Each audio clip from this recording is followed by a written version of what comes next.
Hello, and welcome. I am Chilling Tales. And as you get ready for bed, you must know that you are doing amazing and you deserve all the sleep you can get. So as you are winding down, let me know where you are from and what time you are watching this video. Like and subscribe to help the channel if you'd like. Now put your mind at ease and let the story unfold. The first time I saw her, she stood at the bend in the road where the guardrail had a dent that matched my car's left fender, not because I had hit it, I never have, but because after a while you begin to recognize the shapes your life might make if you stopped paying attention. Her dress was white and wrong for the weather. The fog made lace of the headlights, and her hair lay flat against her skull in that soaked way that means the cold has decided the shape of you. I slowed. You always do, even after you promise yourself you won't. She didn't wave. The ones who wave want something you can give. Phones, rides, cigarettes. The ones who don't want something you don't own. I rolled the window down an inch. You okay? I asked, because there are things you say even when you know they are not the right questions. She stepped into the beam of light. Her face was very pale and very composed, the way the dead are in paintings where artists have mercy. There was a waterline darkening her dress at the hips, as if she had climbed out of a lake and left the lake behind out of politeness. Her eyes did not meet mine. They fixed on the passenger seat. "Can I sit?" she asked, not looking at me, and the grammar was so ordinary, I said yes before the rest of me could vote. The door opened without my hand. The smell of the river climbed into the car and chose a corner. She sat and buckled herself in with careful fingers. The belt lay wrong across her chest, as if it remembered another shape. "Where are you going?" I asked. "Home," she said. The road took us in. The fog swallowed the world beyond my high beams, leaving me a ribbon of brightness to follow and nothing else. We drove past the stretch where the water runs closest, and the sound of it becomes a second engine. She turned her head fractionally toward it, and then away, as if listening to a story that had been told to her too many times. "Did you come from there?" I asked, and regretted the question as soon as it left me. She folded her hands in her lap. They were not cold. They were the temperature of water that has decided to be a body for a while. "Everyone does," she said. We reached the old stone bridge. The county never tore it down because bridges are superstitions you don't want to test. The new road goes around, the old one crosses. I never choose the old one at night, but the fog pulled my hands left, and the car obeyed. Halfway across, she spoke in a voice you use when you remind someone to take a breath. "Don't stop." I didn't. The fog thickened into a wall, and then into a room, and then into a person. A woman stood in the lane ahead, dress whiter than fog, mouth open in a sound I could not hear, because hearing is not the only way to understand. My passenger reached out and laid her hand lightly on my wrist. The car did not slow. The woman blurred, as if my headlights had learned mercy. We passed through the place where she stood, and the engine did not falter, and the fog behind us closed its mouth. At the far side of the bridge, the passenger exhaled for the first time. It sounded like a tide changing its mind. "Thank you," she said. "For what?" "For not stopping."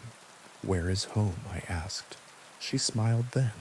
A small, exact thing you could put in your pocket and take out when you needed proof that kindness has weight. "Anywhere away from the water," she said. "For now." The houses returned in cautious clusters.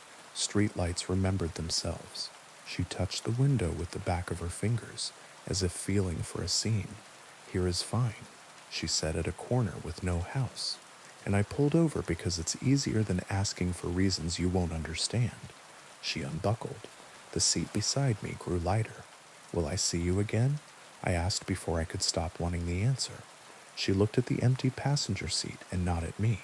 "If you stop," she said, and then the door opened and closed, and nobody stood outside, and the smell of the river gathered itself up and left through the vents. I drove home the long way. I washed my face and did not look into the corners of the mirror. I slept badly and woke with my hands aching from gripping the wheel too long. The next night I took the new road. The fog found me anyway. At the bend with the dent in the rail, she stood exactly where the light likes faces. I rolled my window down an inch as if I could reduce the size of the question by being careful. "Can I sit?" she asked, eyes fixed on the passenger seat. I nodded. We drove. The old bridge waited. The fog made a door of itself. A woman stood inside the door. My passenger's hand found my wrist without looking. We didn't stop. On the far side, she said thank you, like a child practicing a word her mother taught her. "How long will you ride with me?" I asked. "Until you forget," she said. "Forget what?" "That the road is not a river." We passed the corner where she had vanished the night before. "Here," she said again, and her smile was the same exact shape as yesterday's. She left. I drove on. The smell of the river stayed longer this time, like a friend who has decided to be rude because leaving is hard. On the third night, I told myself I would take the highway. I told myself I would shut my eyes to the bend, and the bridge, and the fog, and the shape of a woman standing where the world narrows. I told myself many things. The car did what it wanted. At the bend, no one stood. I felt relief like thirst. At the bridge, the fog leaned in. A woman waited in the lane, dress a white that contains all the other colors. I gripped the wheel and did not slow because I had learned a rule, and rules save lives until they don't. Then I saw her, not on the bridge, but reflected in my windshield, like a ceiling fan you only notice when it stops. My passenger sat beside me, hand on my wrist, eyes on the road. Only she wasn't there. The seat was empty. The belt lay unused. Her hand weighed my wrist and did not. "Don't stop," she said from nowhere you could name. I didn't. We crossed. On the far side, the word thank you arrived in the car and landed in the seat like a coin. The fog thinned. The houses returned. At the corner with no house, the door opened and closed for no one at all. On the fourth night, the river came to my street. The asphalt smelled of old water. The drains muttered to themselves. I stood at my window and watched the reflection of a white dress move across the glass where the room behind me should be. It didn't look at me. It looked at the passenger seat. I don't take the bridge anymore. I don't take the new road either. Some nights I don't take roads at all. I walk until the city runs out of places to be, and then I stand very still and try to remember the weight of a hand that may have been mine. If you are driving late and the fog makes doors where there should be air, and a woman asks to sit without looking at you, say yes. Keep the window cracked just enough to let manners in. And when the lane ahead narrows into a room with a mouth, don't stop. Not for the first figure, not for the second, not even for the version of you that stands in the road and begs you to open your own door. Some passengers you carry until you forget. Some roads are rivers when you aren't looking. Some nights kindness is the only bridge that holds. And if she asks where home is, say anywhere away from the water. For now, story 6. They called it the Swallowing Lake. Not in brochures, not in any official way.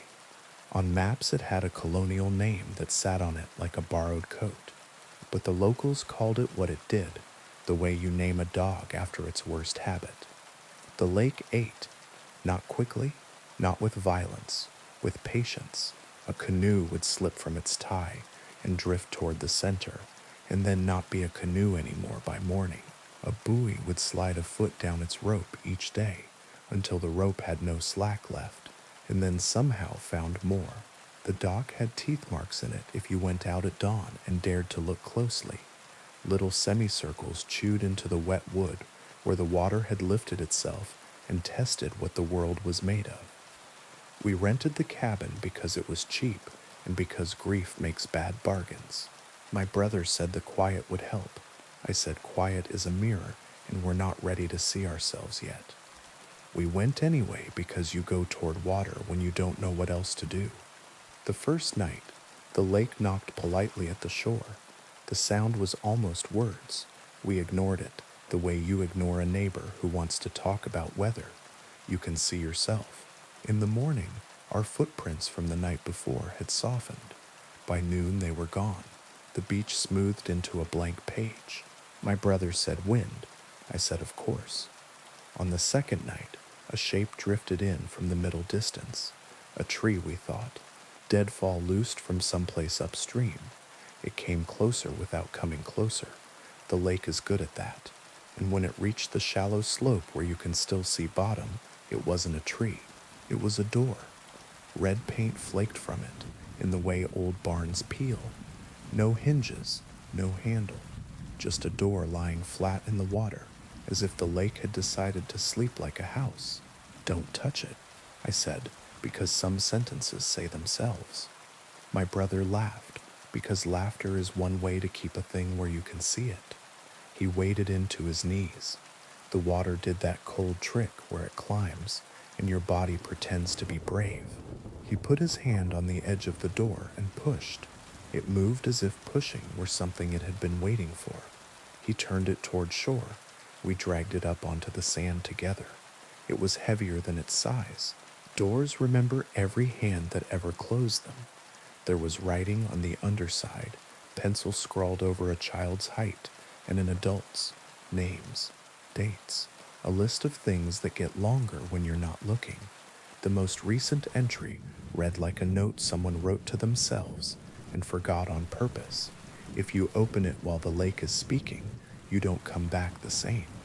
We leaned it against the cabin wall, as if it belonged to us now. It made the place look like it had a history beyond a rental agreement. That night, the lake spoke. Not out loud. There are rooms inside you that hear things your ears don't. I woke with the door's red pressed against the back of my eyes, and the sound of someone knocking on the underside of water. My brother slept anyway. His body had made its choice. I went to the deck and stood with my hands wrapped in a blanket and watched the lake breathe. The door against the cabin wall cast a thin shadow, as if the moon had drawn it with a hard pencil, and then lifted the pencil carefully so as not to smudge. The knocking continued, not frantic, patient, as if whatever was underneath knew we would open if we decided we were decent. I went down to the sand. The door looked taller at night. I put my ear against the old wood and heard a voice the way you hear your own blood when you lie too long on one side. It said my name in the tone people use when they want to borrow something and intend to give it back. Go away, I said without much conviction. The door answered by not answering. I don't know how long I stood there. The lake's edge crept an inch up the sand, and then two, and then stopped. Good manners again, as if to say, I won't come farther unless invited. At dawn, my brother came down with 2 mugs and tried to hand me warmth I could not hold. We're leaving today, he said, and I nodded because that is the shape a promise makes when it isn't sure it can be kept. We carried the door back to the water together. It floated as if it had been relieved of duty. He turned it so the writing faced down, as if to keep the names from getting wet. I watched his fingers let go one at a time, the way people do when they're practicing their exit. The lake accepted the door and took it toward the center with the same speed it takes everything, slow, certain, kind, if you like a certain kind of kindness. We packed. We cleaned as if a stranger were going to judge us. We put the keys where the email said to. I stood on the deck for a last look and saw the lake's middle pucker, as if something had just decided to open its mouth. Don't look, my brother said. Don't make it a story. On the drive home, the road unspooled and spooled behind us. At a turnout where you can see the lake from above, if you don't mind the guardrail being a suggestion, I told him to stop. He said no, the way you say no to a child who asks to hold a knife. I said please the way you say please when you already did the thing and are asking permission to remember it that way. We pulled over. The lake lay below, very still and very much pretending. In the center, a square of red floated like a mouth that had learned manners and shut itself. Is that my brother began, and then the red tipped, and the lake closed over it without ripple, as if swallowing were the same as never having been hungry. We didn't speak the rest of the drive. At home, the house's familiar corners did that trick where they look new when you return from a place that doesn't have corners. I slept and dreamed the sound of knocking on the underside of something that wasn't the lake anymore. In the morning, my front door had a new scratch low down where your hand goes when you're small. I keep a glass of water by the bed now. I don't drink it. I watch it. Some nights, when the room holds very still, the surface shivers though the air is calm. I tell myself it is trucks on a distant street, a neighbor closing a drawer. Down the hall, my brother runs his shower too long. He sings to cover the knocking. It doesn't work, but it makes a better story. If you go to the swallowing lake, don't bring back souvenirs. Don't write your name on the underside of anything. And if a door floats up to you as if you called it, push it back with both hands and don't read the list. Names are invitations. Lakes collect them. If someone inside the wood asks you to open, ask them this instead. Will you give it back? If they say yes, know that they mean the wrong thing, because lakes don't empty. They learn you. They keep what you were when you stood on their shore and listened too long. And sometimes, at night, the water in your house remembers the shape of a door and knocks until you come to let it in. Now, on to the next story. The first time I heard the question, it wasn't a voice. It was a red window blooming on my laptop screen, square and flat and strangely glossy, as if the color were still wet. Do you like the red room? I closed the lid without thinking. The question stayed behind my eyes the way bright lights do. I told myself it was a pop-up, a prank, some buried file that launched when a certain key combo got brushed by accident. The mind makes up simple answers when you ask it gently enough. That night, the apartment held still. I brushed my teeth with the bathroom door ajar and told myself I wasn't listening for anything. The mirror flickered. Only the cheap light, I said, and the water ran red for the briefest second before clearing. I went to bed. I slept. In the morning, the laptop woke to the lock screen as usual. No red window, no question. Work slid over the hours. I answered emails, paced my calls, pretended the stale coffee was a choice. By evening, I was almost myself again. I cued a video, let it play while I cooked something simple, and when the steam fogged the kitchen window, a square of red appeared in the glass, crisp and perfect, floating behind my reflection. Do you like the red room? The words weren't written, they were implied. The edges of the red making the letters by not being there, like a stencil on the inside of my own sight. I turned, but there was only the oven door, the clock, the sink. The window looked out on the alley. Nobody stood there. No glow from any other building painted that color across the glass. I wiped it with a towel. The square smeared, then bled, then was gone, leaving my reflection pale and thinner than it should have been, as if the red had taken weight with it when it left. I didn't tell anyone. How do you describe a question that asks itself?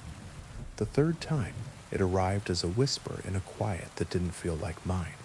I had stayed late at the office to avoid the apartment, and the way the hall lights clicked too long before the bulbs caught. The building emptied. The elevators began their after-hours sighing. I was writing something I didn't care about when the screen blushed red from the center out, like a drop of dye finding the shape of water. The question typed itself in a font I don't own. Do you like the red room?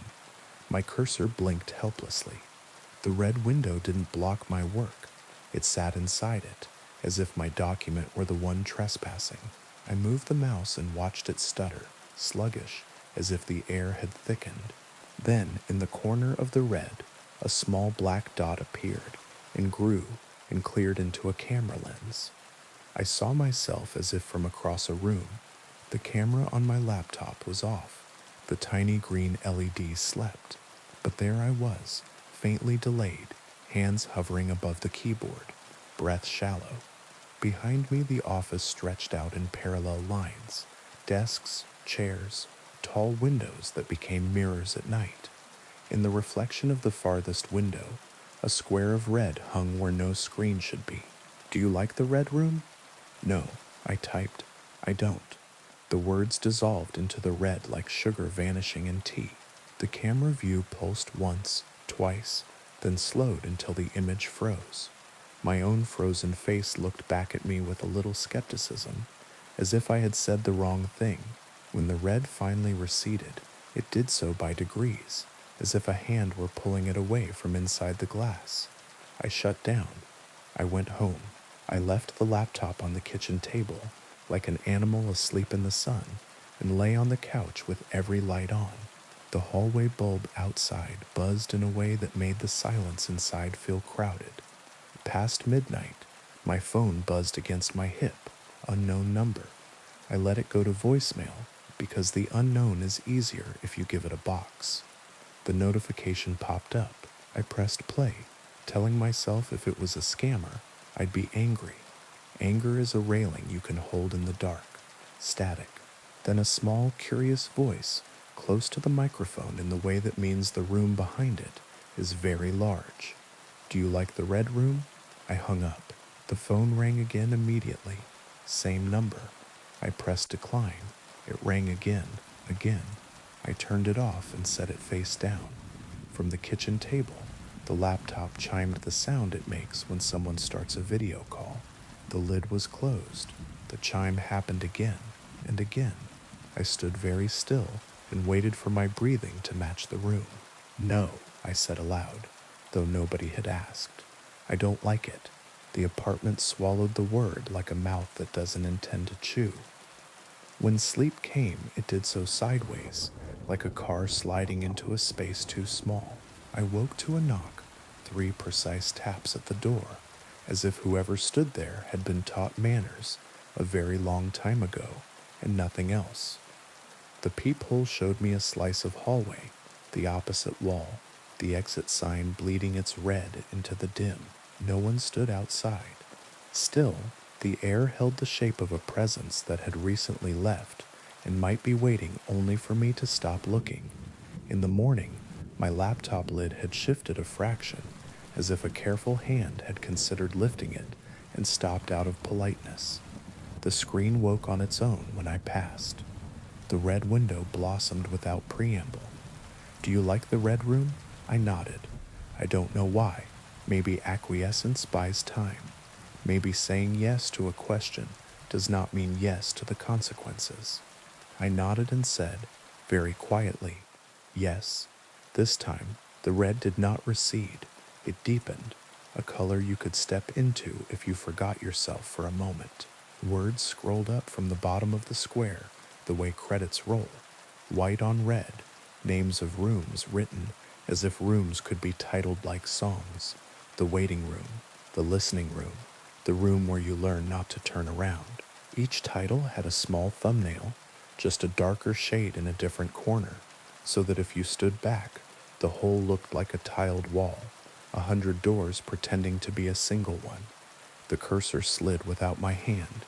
It hovered over the red room. Not a title, a destination. When it clicked, the sound it made was not electronic. It sounded like a fingernail against wood. The camera view opened again. Whatever lens looked back at me sat farther away now, as if the room had backed up and taken the walls with it. I saw myself seated at the kitchen table, the cheap overhead light making a circle on the laminate, the laptop at the circle's center, like an altar someone had built while meaning well and not understanding anything. Behind me, the hallway stood open, longer than my hallway is, lined with doors that were not mine. Red seeped from under each door in a thin ribbon and ran toward the table as if it knew the way. I turned in my chair to prove that the view was a trick. The hallway behind me was the hallway behind me, short, ordinary, the closet door slightly ajar, the coat sleeves visible like tired flags. When I turned back to the screen, the long hall remained, patient and disinterested in my corrections. A door opened somewhere I could not place, not in the apartment. I know the sound of my own doors. This sound was older. It contained the weight of paint over paint, of secrets dried into the grain. Footsteps followed, soft as someone walking barefoot over remembered carpet. They came from the screen. They moved toward me from inside the red. "Who are you?" I asked, because no answer is the same shape twice. The footsteps stopped. A shadow formed at the edge of the camera view, very tall and very thin, as if a person had been stretched to fit a frame too narrow for anything human. When it leaned, the red brightened. I felt heat on my face, as if I were close to a fire that has been burning in the same hearth since the house was younger than its foundations. The voice was close to my ear, and also very far away, like something spoken down a speaking tube between floors. "Do you like the red room?" "Yes," I said, because the truth was irrelevant, and manners mattered to whatever this was, and because the word yes keeps you moving in a conversation that wants you to stop. The red unfolded. The kitchen disappeared and remained. Both. I was still at my table, and also standing in a room with no corners. The walls curved in on themselves, the way an eye sees the inside of itself if it forgets to blink. The red had depth without distance. I tried to judge its size and lost count of edges. The only furniture was a chair, exactly like mine, placed at the exact distance you place a chair if you want a person to sit without asking permission. On the chair lay a small white card with black writing in a hand that understood both patience and hurry. Sit. I did. The chair was my chair. The red breathed. The card turned itself over and became a second card with a second word in the same hand. "Confess. I don't have anything," I said. "I'm ordinary." The red deepened. A third card appeared on the table where my laptop should have been. Confess. To what? To whom? My mouth worked. The first thing that came was something small, the kind of sin dull enough to pass the time in a stranger's ear. "I don't answer calls from unknown numbers," I said, "even when I know it might be someone I love." The red accepted this like a teacher taking a paper with a name spelled right and nothing else correct. The next card was not written in the same hand. The letters were broader, unfamiliar. A different person's confession borrowed my voice. I keep a list of every time I should have said "I'm sorry" and didn't. The red listened. Time moved as if it were waiting. I confessed more. Nothing dramatic. Not the big things you tell when you want to be forgiven like a saint. Small things that bruise real lives. I forgot my father's birthday because I didn't want to think about the year he had. I held a friend's secret too long and let it rot. I saw a stranger crying on a bus and looked away because kindness is exhausting when you haven't eaten. Each confession warmed the room, and the warmth felt like relief until it passed a point and became something else. The red began to smell faintly of iron. I wiped my palms on my jeans, and they came away clean, and not. Red does that. It paints what it wants without proof. "How long?" I asked. "How long do I sit?" The chair behind mine scraped, not against my floor, but against a floor that echoed inside the red. A weight sat down with no body to carry it. The presence leaned forward until it nearly touched the back of my throat. When it spoke, it used my voice from a time before I learned to close doors. "Do you like the red room?" I wanted to say no. I wanted to say I don't know. I said yes, because there is a way to leave a conversation by staying in it, and I did not know any other way out. The room exhaled. The red thinned, then thickened again, like blood clotting and breaking and clotting. The chair across from me was no longer empty. A girl sat there, 14 maybe, hair blunt cut at her jaw, eyes too dry for the story they wanted to tell. She wore a white uniform shirt, the kind that makes 100 students into a single shape. and the collar was stained red in the neat starburst pattern you get when you try very hard to keep something from spreading and fail. She looked not at me but at the space between us, as if the red had put something there that was for her. When she spoke, it was with the careful articulation of the newly dead. "I clicked it," she said, like a fool. I said yes because I thought it was a joke, and then because I thought it was a dare, and then because I thought I could win. She raised her hands. The palms were clean, the backs were not. She smiled in a way that was no longer made of habits learned in a mirror. "They turned my room red," she said, "but not all at once. First the corners, then the threshold, then the inside of me. I breathed too shallowly and saw small white sparks at the edges of my sight. Who turned it?" She tilted her head as if I had mispronounced the only word that mattered. "The room did," she said. "It likes to be liked." Behind her, the red gathered itself like a muscle. A door appeared where there had not been a door, or perhaps had always been a door if you knew how to see doors that are not for you. Someone stood in the doorway. Tall, long coat that had once been black if red did not exist. A hand held the door, the way a hand holds a promise it intends to keep, whether you asked for it or not. The face did not belong to any person, not because it was monstrous, but because it was perfectly polite. The sort of face that never gets noticed until it never forgets you. "Don't turn around," the girl said, and her voice sharpened for the first time. "Listen to me. Do not turn around. If you look, it likes you more." The presence behind my chair leaned closer, as if I had invited it by acknowledging it. The smell of iron strengthened. The red around the corners of the room pulsed in time with my heart, and my heart began to listen to it the way a foot falls into step with a drum on a road. "Some rooms are hungry," the girl said. "They eat with their eyes. How do I leave?" My voice was very small and very far away. The red blurred its edges and then brought them back, impatient. "You don't," she said, and then she smiled in the way the living smile when a joke lands exactly between them. "You pretend you already did, and sometimes the room is distracted by someone else pretending harder." She stood. I had not seen her stand, and yet she was standing. The door behind her opened wider, and the tall figure in the coat did not move, which is still a way of moving in rooms like this. She placed her palm on the table between us. It left no mark, and also left one that would be there if I thought about it too long. "Confess the biggest small thing," she said. "Not the worst, the truest. Give the room a shape of you that it can keep while you carry the rest." I closed my eyes. The presence behind me tilted its head. I felt it without any sense that calls itself by name. When I spoke, it was not a decision. It was gravity. "I hurt someone who loved me because I wanted proof they would stay," I said, "and when they stayed, I was angry because the proof was ugly." The red stilled. The chair behind me leaned away. The girl nodded in a way that contained the space between pity and respect. "Now say you like it," she said softly.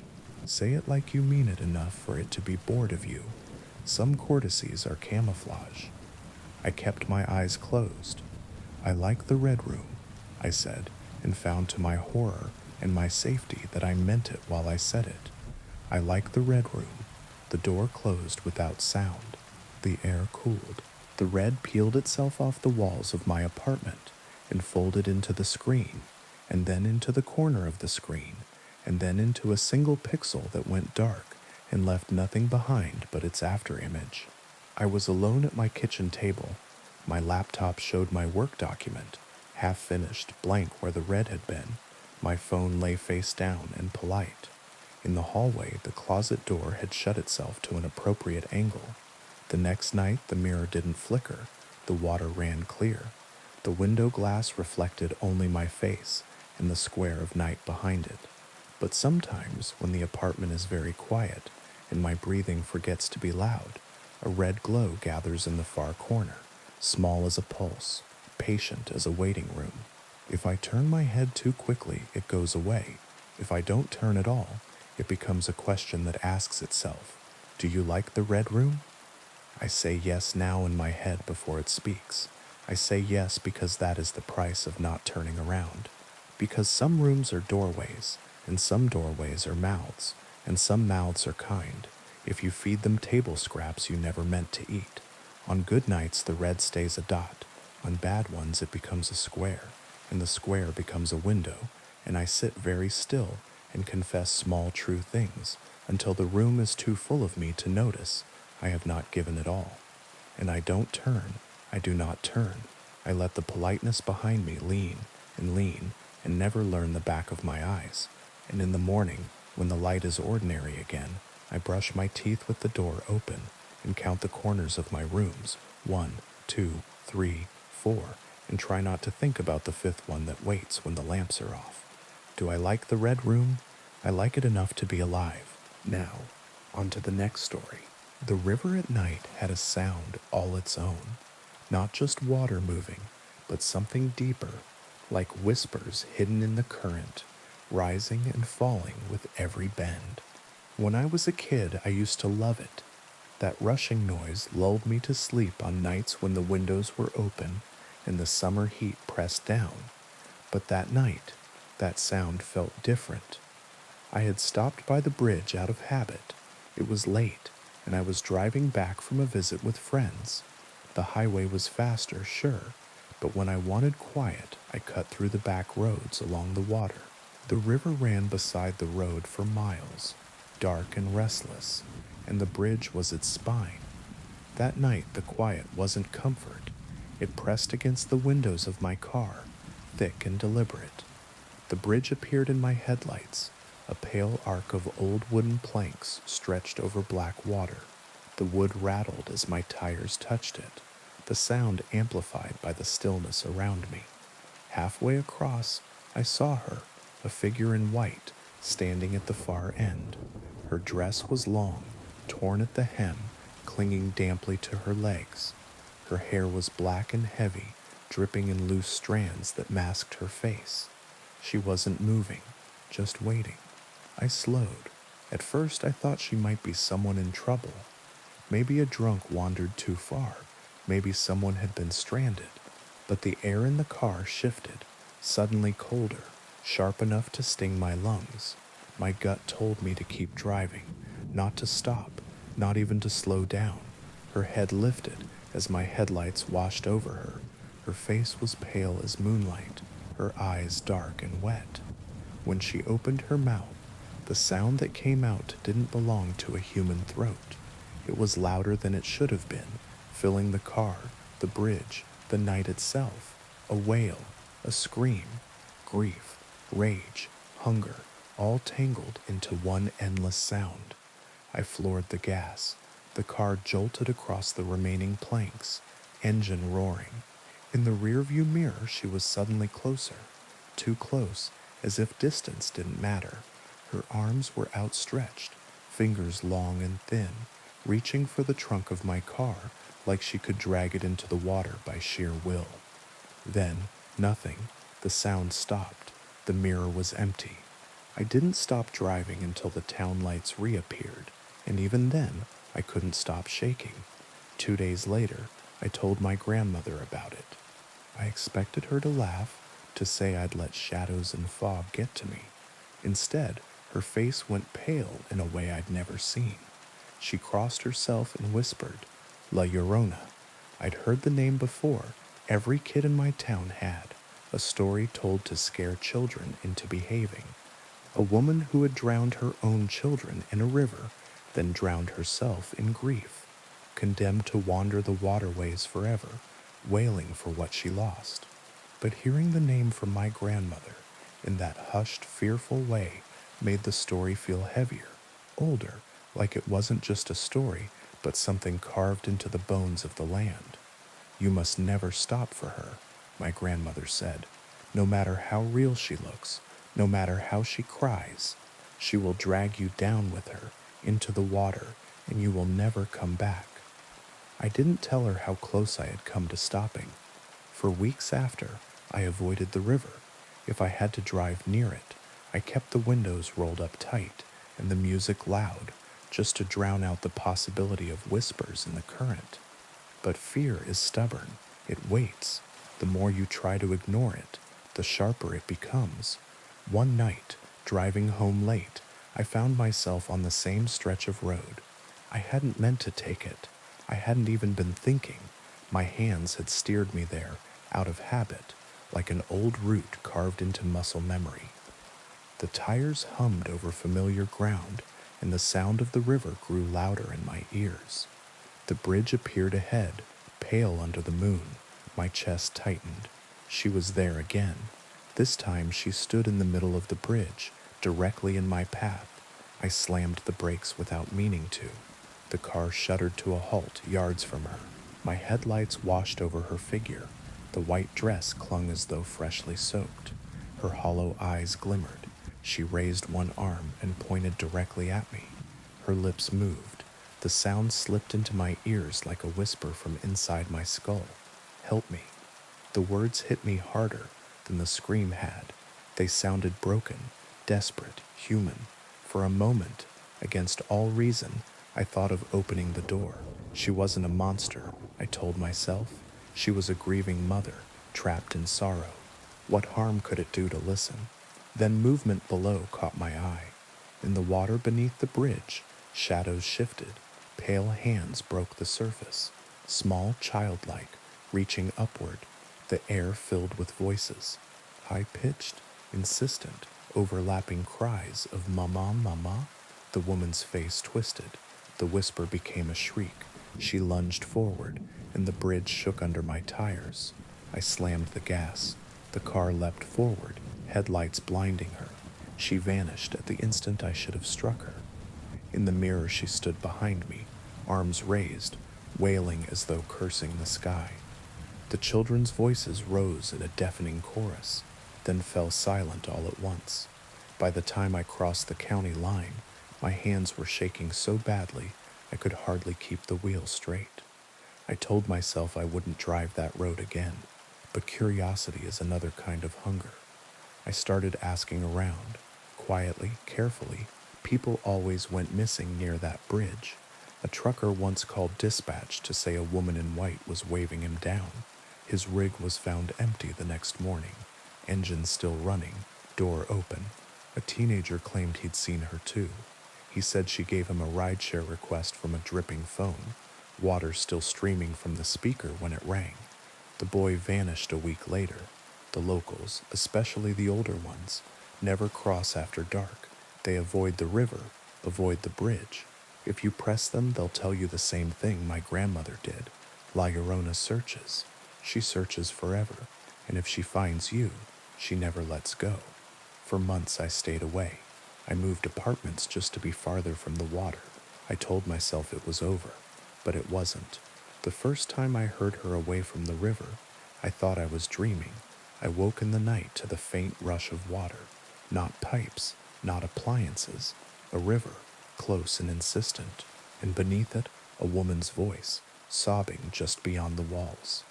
I told myself it was a nightmare, but the sound came again and again, sometimes louder, sometimes faint, sometimes just a breath of it as I drifted off to sleep. One night I went to the window.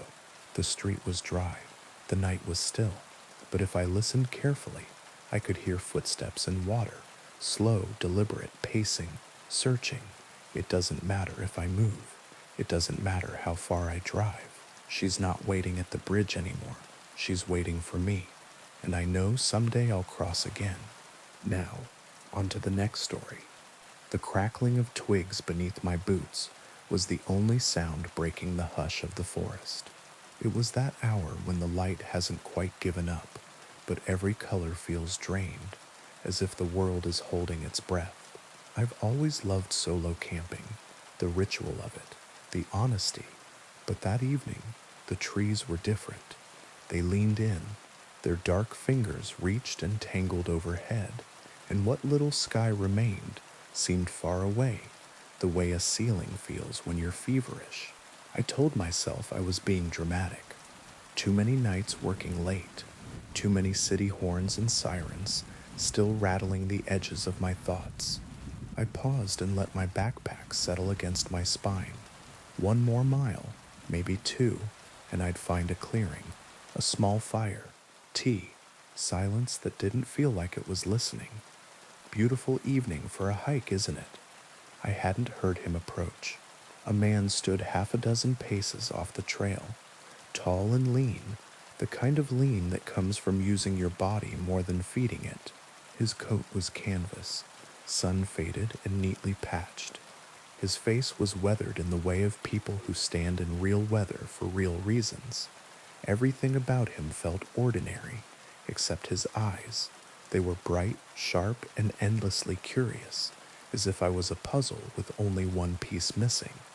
"Yeah," I said, steadying my breath, "just trying to find a spot before dark." "You're in luck," he said, with the kind of cheer that felt rehearsed. "There's a perfect clearing just up ahead. You won't find a better one before night takes the trail. Come on, it's not far."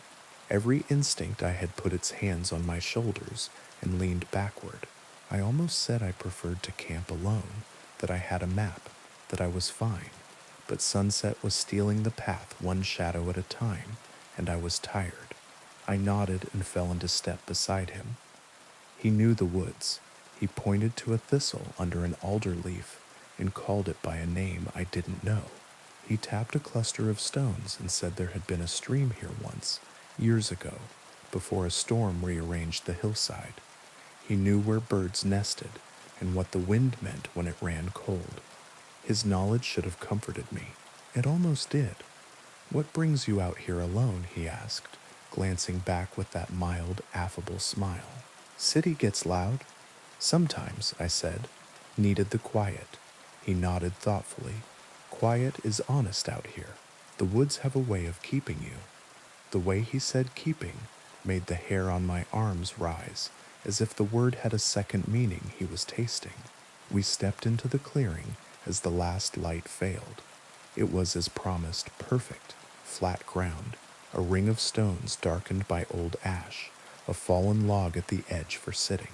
I let my pack slip to the dirt and rolled my shoulders. "This is great," I said. "Thanks." "Oh, it's my pleasure." He didn't leave. "Let me help you set up. It'll be dark soon. 4 hands beat 2. "That's okay," I said, suddenly aware of how alone we were. "I've got a system." "Nonsense." He crouched and started pulling out tent poles as if they were his.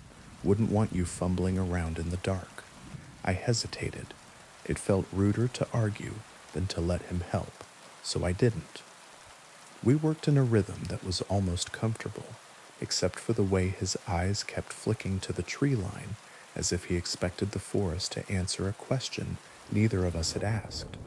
He would ask me something quick and personal. "Do you live alone? Do you have family who know where you are?" And then before I could reply, he would change the subject. Plants, weather, rivers, as if the questions weren't his, but the interruptions were. The tent rose, the sky fell. We finished by moonlight. The clearing, spare and tidy, began to feel like a stage with no audience. I stood and stretched. "Well," I said, making it a dismissal, "I appreciate the help. I'll be fine from here." He stepped closer, not touching, but close enough to feel present in the air.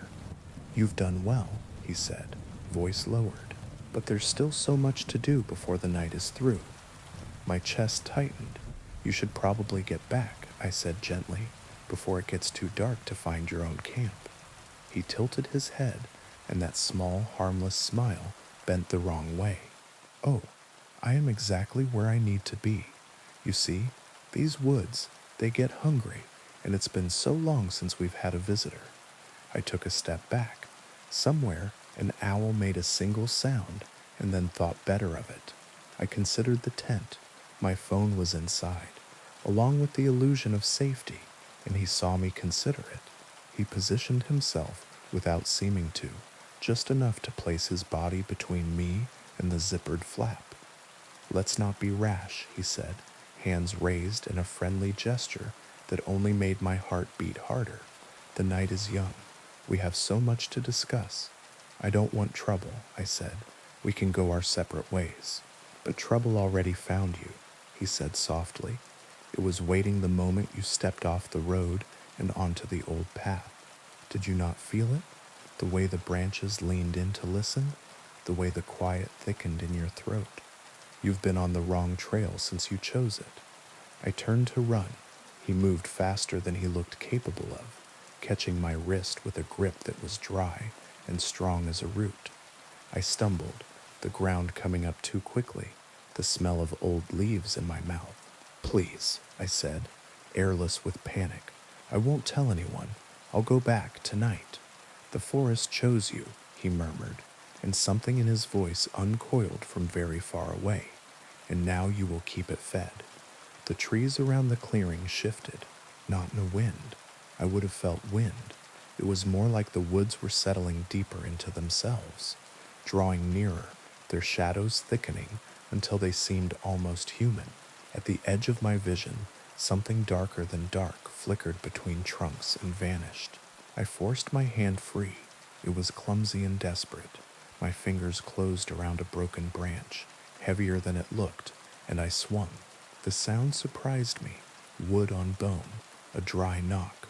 He reeled back, not in pain, but with the baffled expression of someone unaccustomed to being interrupted. It was enough. I ran. Branches whipped my face. The trail disappeared. There was only forward, then left, then anywhere that wasn't where I had been. Behind me, the man's voice rose and fell, never quite shouting, always near enough to hear. The trees overlapped, the ground tilted and slid in ways that didn't match how hills should behave. I ran until my breath became a knife and then farther. When I finally stopped, it was because my legs decided without me. I leaned against a trunk and tried to swallow my heartbeat. The moon had climbed, and its light lay shattered on the leaves. I listened for his steps, his voice, the crisp, casual questions he seemed to ask for somebody else. Nothing, just the layered quiet that lives in very old places. Then a twig spoke behind my left shoulder, very softly, footsteps, deliberate and patient. He wasn't calling anymore. He didn't need to. I pressed myself against the bark. I became smaller than myself. He would pass me. He had to. And I could turn and move and turn again until the trees forgot who I was. A hand clamped over my mouth. I tried to scream. The sound became a small, helpless noise in my throat. The hand was strong and reassuring in a way that made no sense. Shh, a voice breathed in my ear, very close and very calm. I'm trying to help you. It wasn't his voice. It was a woman's, quiet as water on stone. The hand loosened, but didn't leave. I turned my eyes without turning my head and saw a face near mine, pale in the moonlight, hair pulled back so it wouldn't catch on branches. There was a smudge of ash on her cheek, and her expression was alert, not afraid. Can you walk silently? She whispered. I nodded. She removed her hand and took my wrist this time, the way someone might guide a sleepwalker. We slid between trees like thoughts slipping between words. She didn't ask if I was okay. She didn't say it would be all right. Silence was the kindest thing she could have offered. We moved for a long time. The woods opened and closed. Once she stopped and crouched, palm pressed to the earth as if listening. She changed direction without explaining why, and I followed because explanation was a luxury and trust was oxygen. At last the trees parted in a thin oval, a clearing no wider than a small room. Symbols had been cut into the bark of the surrounding trunks, clean and careful, the grooves dark like old writing. In the center stood a stone broad and flat as a table, its surface carved with meandering lines that caught the moon and held it. What is this place? I whispered because whispering felt required, as if the clearing had rules even words had to obey. The heart, she said, and the tether. She stepped into the moonlight and looked older than her face. He is bound to the woods. He draws from them and feeds them in turn. That's how he's lived this long. That's how he knew you'd come. She looked at me without pity. People think the trail is theirs because they walk it. They don't ask who laid it down. How do you know this? I asked. Her mouth tightened, not quite a smile, because I tried to leave once. A sound reached us, soft like breath over a bottle's mouth. He was moving somewhere just beyond the carved trees. The woman put her fingers on my arm, not to comfort, but to steady us both. The bond works both ways, she said. Break the stone, break his shape, for a time anyway. Long enough to get you past the edge where the road still remembers itself. For a time, I repeated. The wind, which hadn't been there a moment ago, turned the leaves over in unison so their pale undersides showed. Nothing is ever gone, she said. Just moved. We don't have to outrun forever, just tonight. The clearing breathed.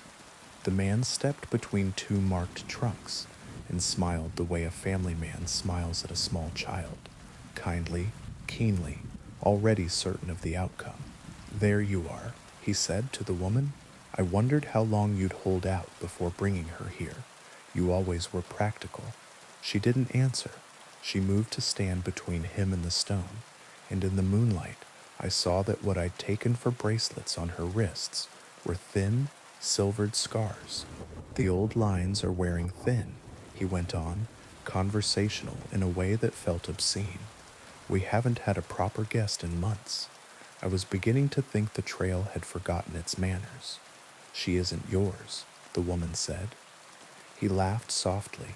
If she stands here, she is already ours. He stepped forward. She stepped with him. Their bodies met like opposing currents.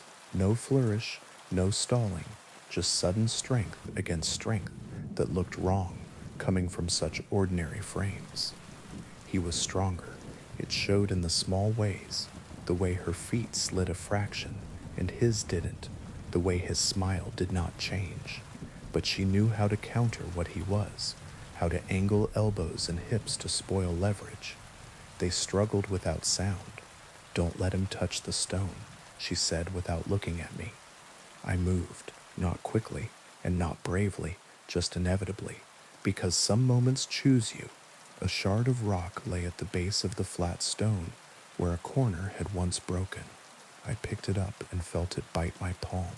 The markings swam under the moon, lines overlapping lines in a language that had never been meant for mouths. The man saw me. Something shifted in his face, like surprise learning the shape of anger. He shoved the woman hard enough to send her to one knee and lunged, his hand outstretched toward the center of the carved lines. I brought the rock down with everything I had. The sound that came up out of the ground was not from any throat. The trees bowed without wind. The markings flared and darkened, and then seemed to detach from the stone entirely, rising into the air like smoke before tearing themselves into shreds that vanished as they fell. The man convulsed, not like a person in pain, but like a shape remembering it had never truly been a person to begin with. He reached for me and didn't reach. He was near and also very far away. His smile at last left his face. What replaced it was older and endlessly empty, and looking at it felt like standing on a cliff with no bottom beneath you. Run, the woman said, already pulling me, already upright, as if she had rehearsed this ending for years.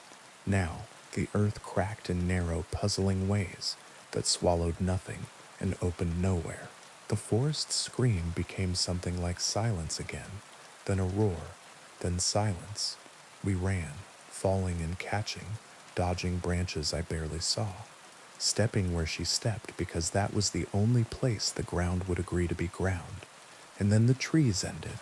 There was a ditch, then the stubborn geometry of a road. Its paint faded to the color of old teeth. A car's headlights carved the dark in half and squealed to a stop because two figures had appeared out of nowhere with wild eyes and leaf-slashed hands. We tumbled into the back seat before the driver could decide to be afraid.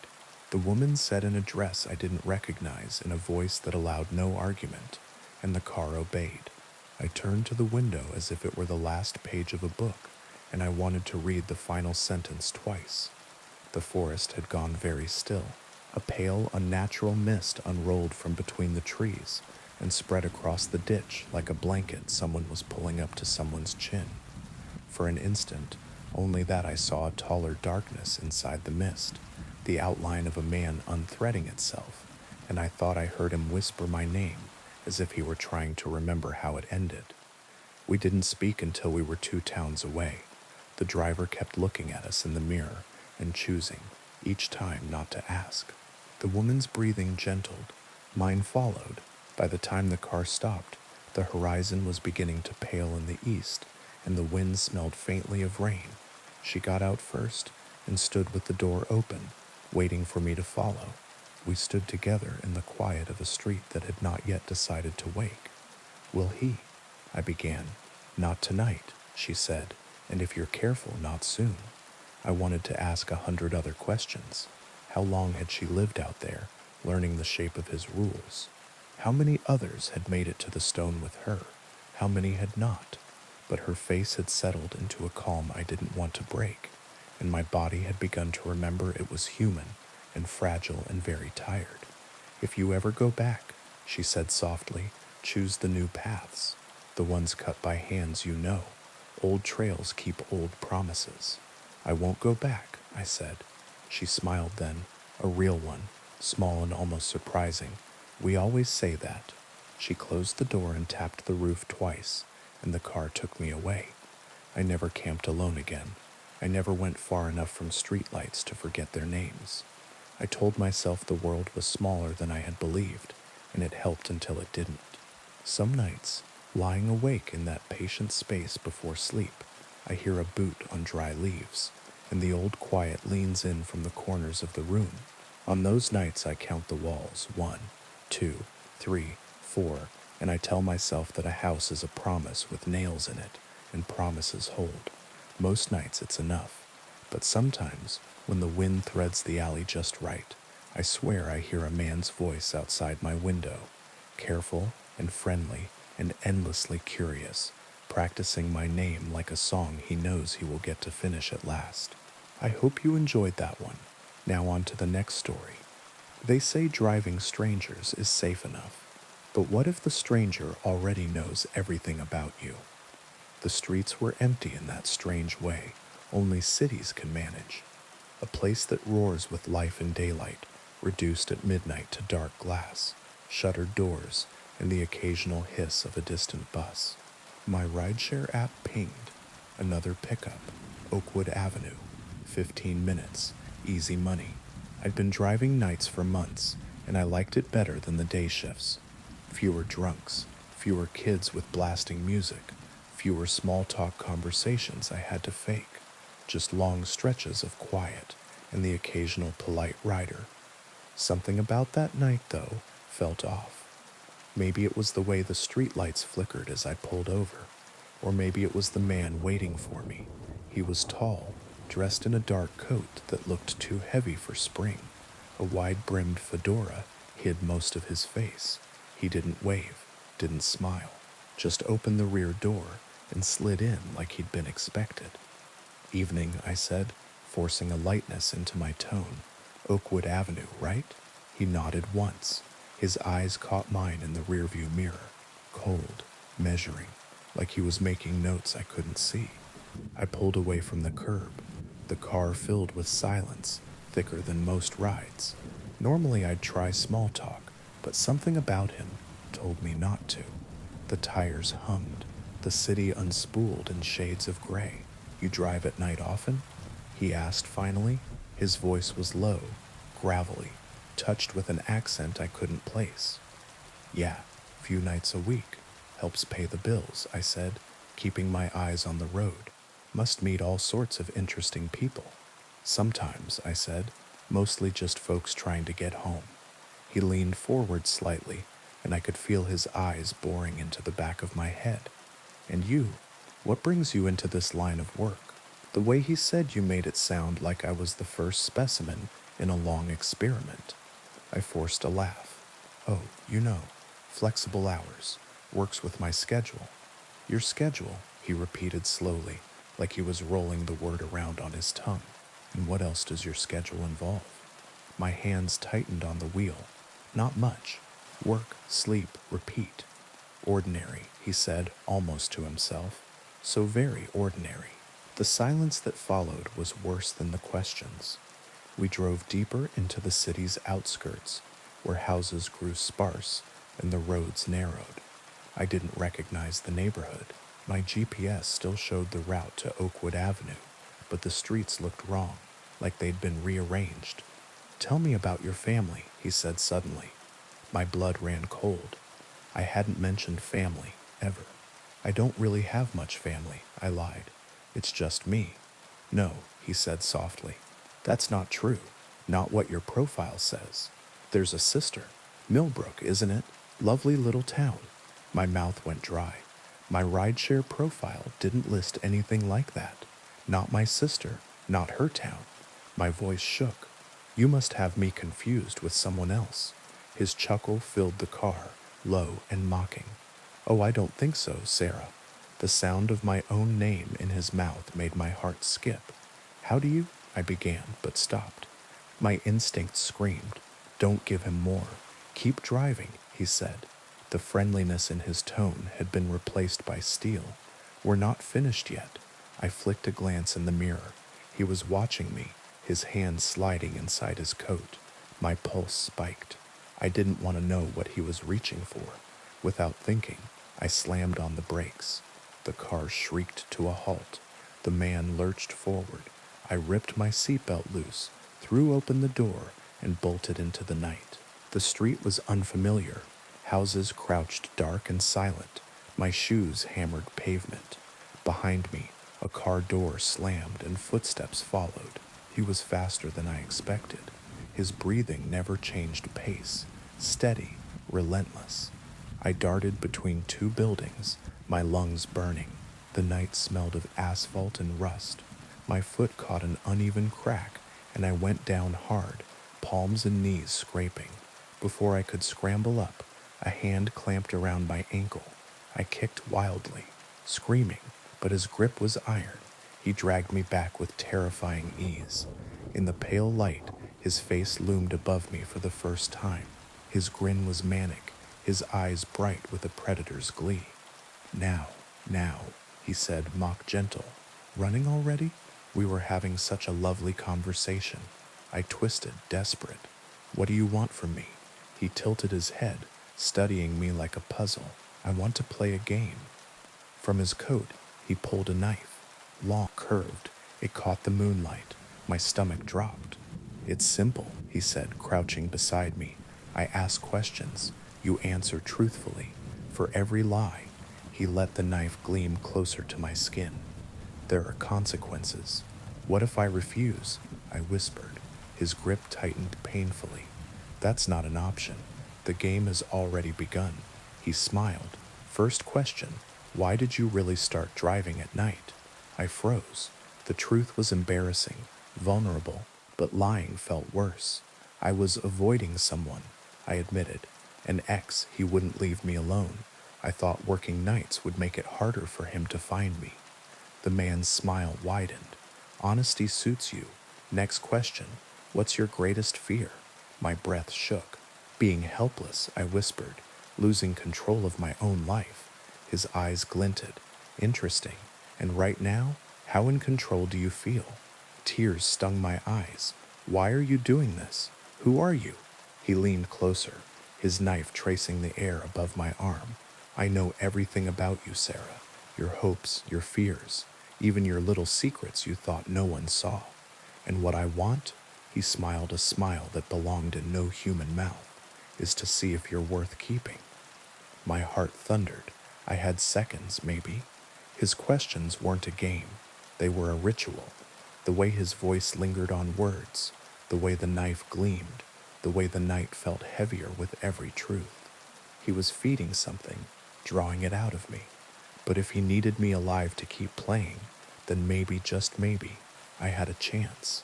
When he leaned closer, I jerked my knee upward, slamming it into his chest. He staggered, grip loosening just enough. I shoved him back and scrambled to my feet, sprinting into the dark. This time I didn't look back. I ran blind until the houses thickened again, until a main road opened in front of me. Headlights cut through the dark. I stumbled into the street, waving frantically. A car screeched to a halt, horn blaring. I threw myself against the door, gasping, begging. The driver's face was a blur of confusion and alarm. Behind me, the street stretched empty. The man was gone. The police never found him. My app showed no record of that ride. No pickup, no destination. As if the passenger had never existed. I deleted the app that night and never drove again. But sometimes when I walk home late, I hear footsteps behind me. Slow, steady, measured. And when I glance over my shoulder, I catch the flash of a fedora brim in the corner of my vision, gone before I can be sure. If you ever drive alone at night, remember this. Not every passenger is a stranger. Some are already waiting for you. Now, on to the next story. The first time the shadow crossed the ridge, the bells in the church tower rang by themselves. They didn't clang in panic. They rang politely, as if announcing a visitor. That's how the old people in our village talk about it, like a guest you set a plate for, even though you know he won't eat.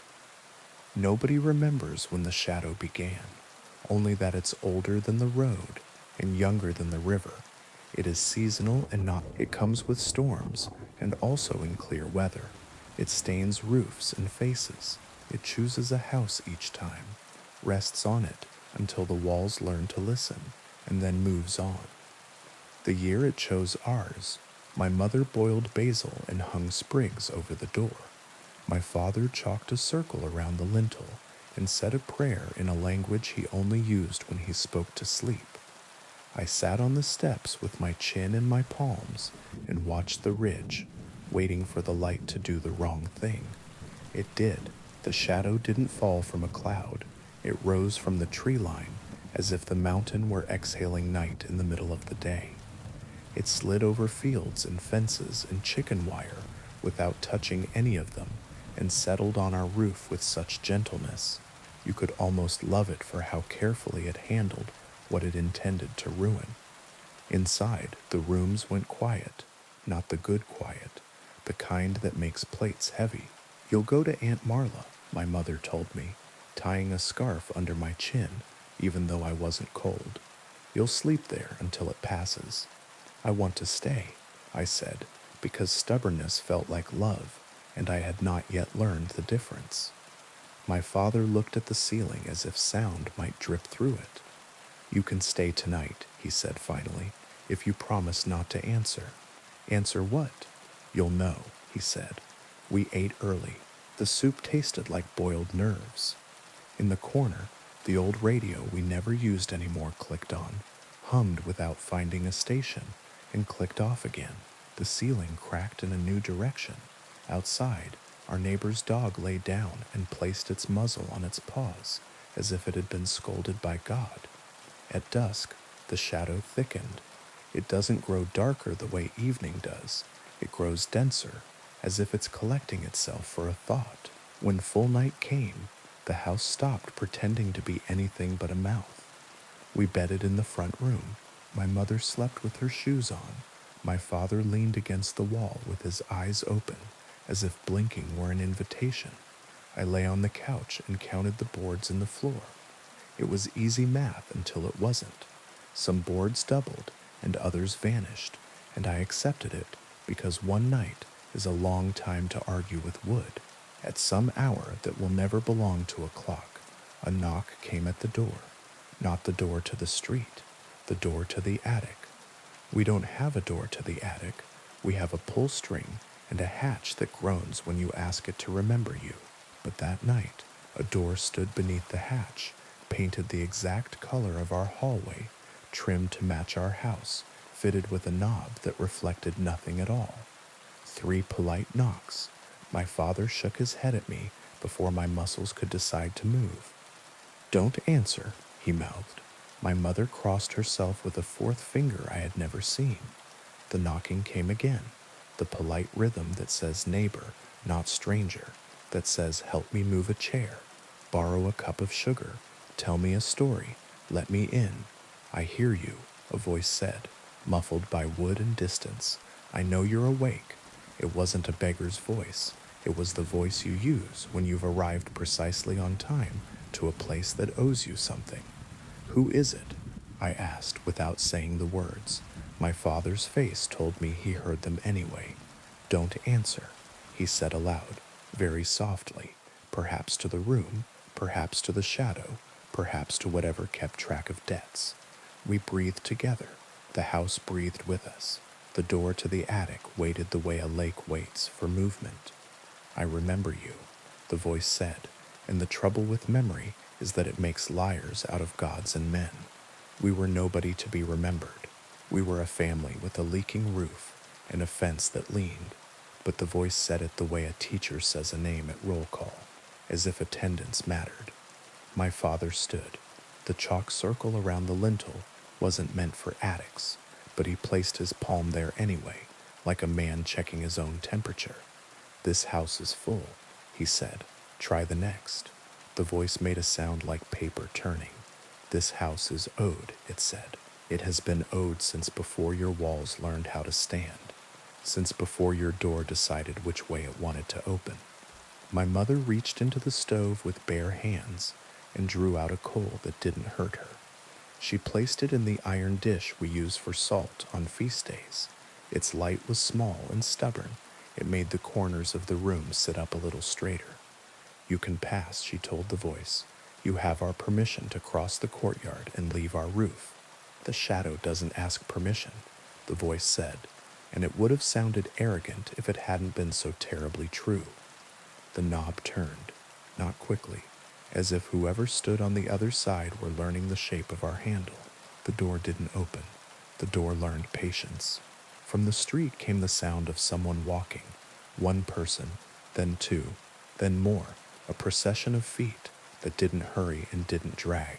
Shadows slid under the crack beneath the attic door, long and thin and jointed wrong. They hesitated at the edge of the rug, as if the loom had laid a spell when it lifted its last weft. "Don't answer," my father repeated, closing his eyes as if that could close other things. "It will leave at dawn if you don't answer." "What if someone answered before?" I asked.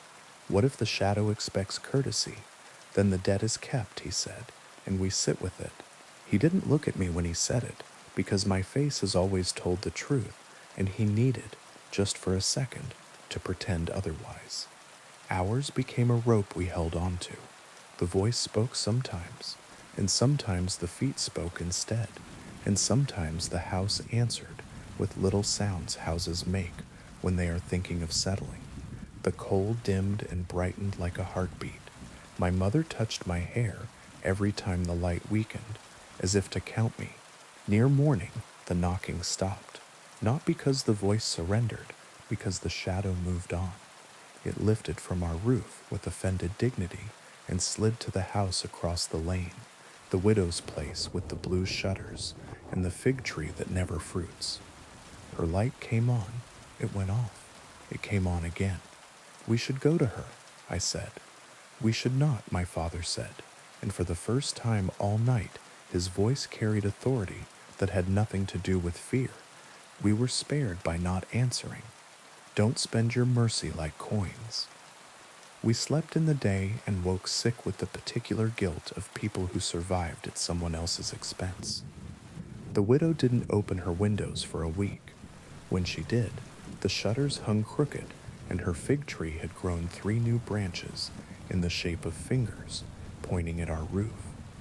At market, the old women told me what they tell all children who watch too closely. The shadow is old. It remembers promises we forgot. It eats lies. It eats kindness, too. If you leave it uncovered on a table, it will take what is first offered, and if nothing is offered, it will take the one who asks what it wants.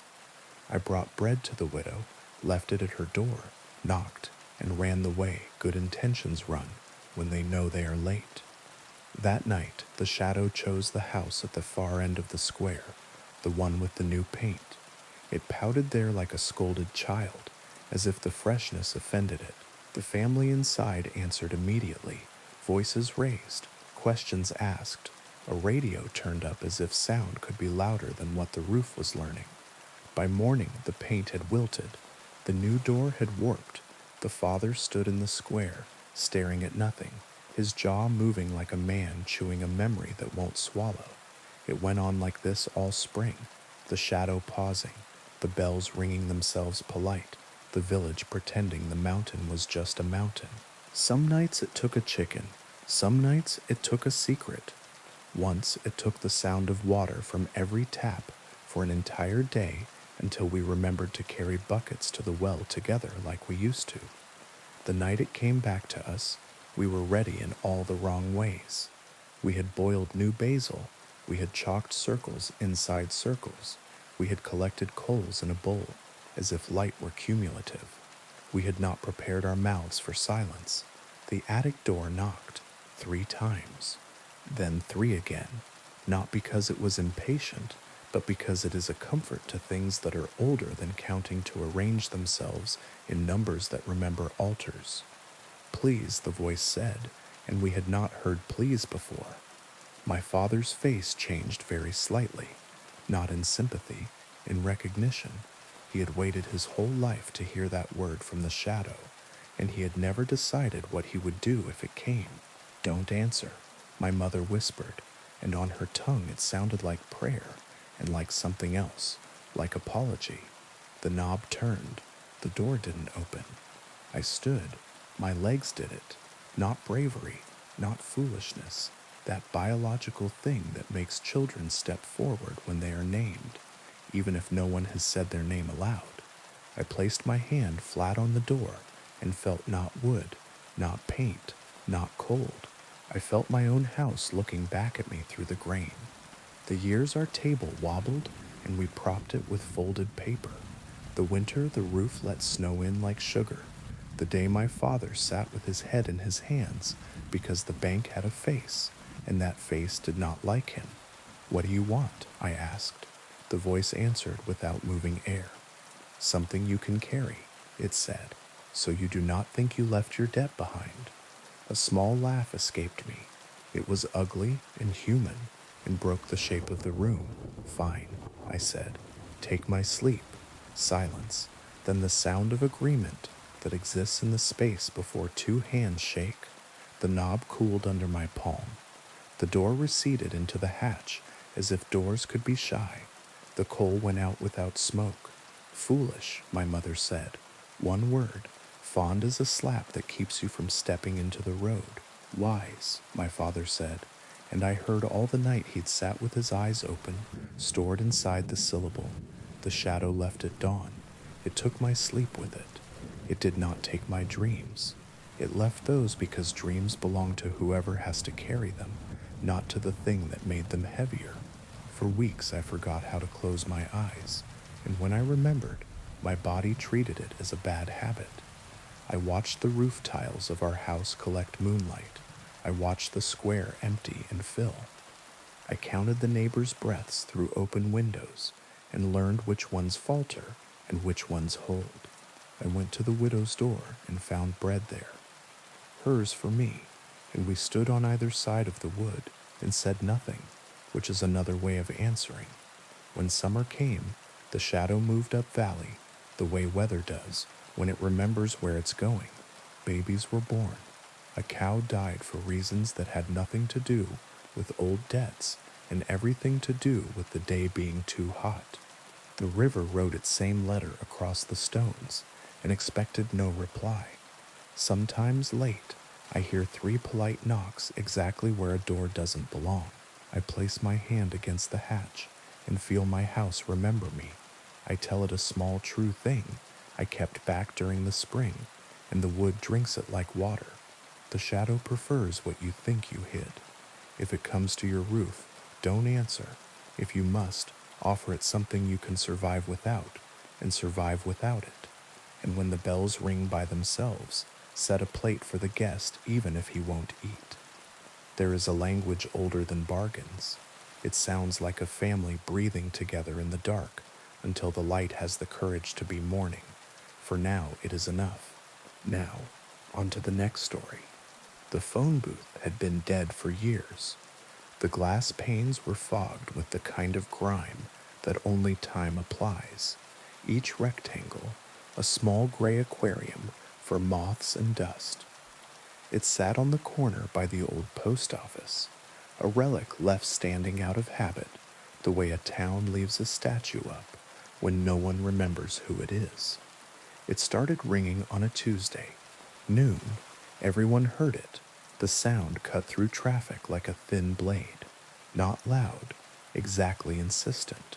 The first ring stopped the mailman in his tracks. The second made Mrs. Kivett drop her grocery bag. Eggs broke in slow motion.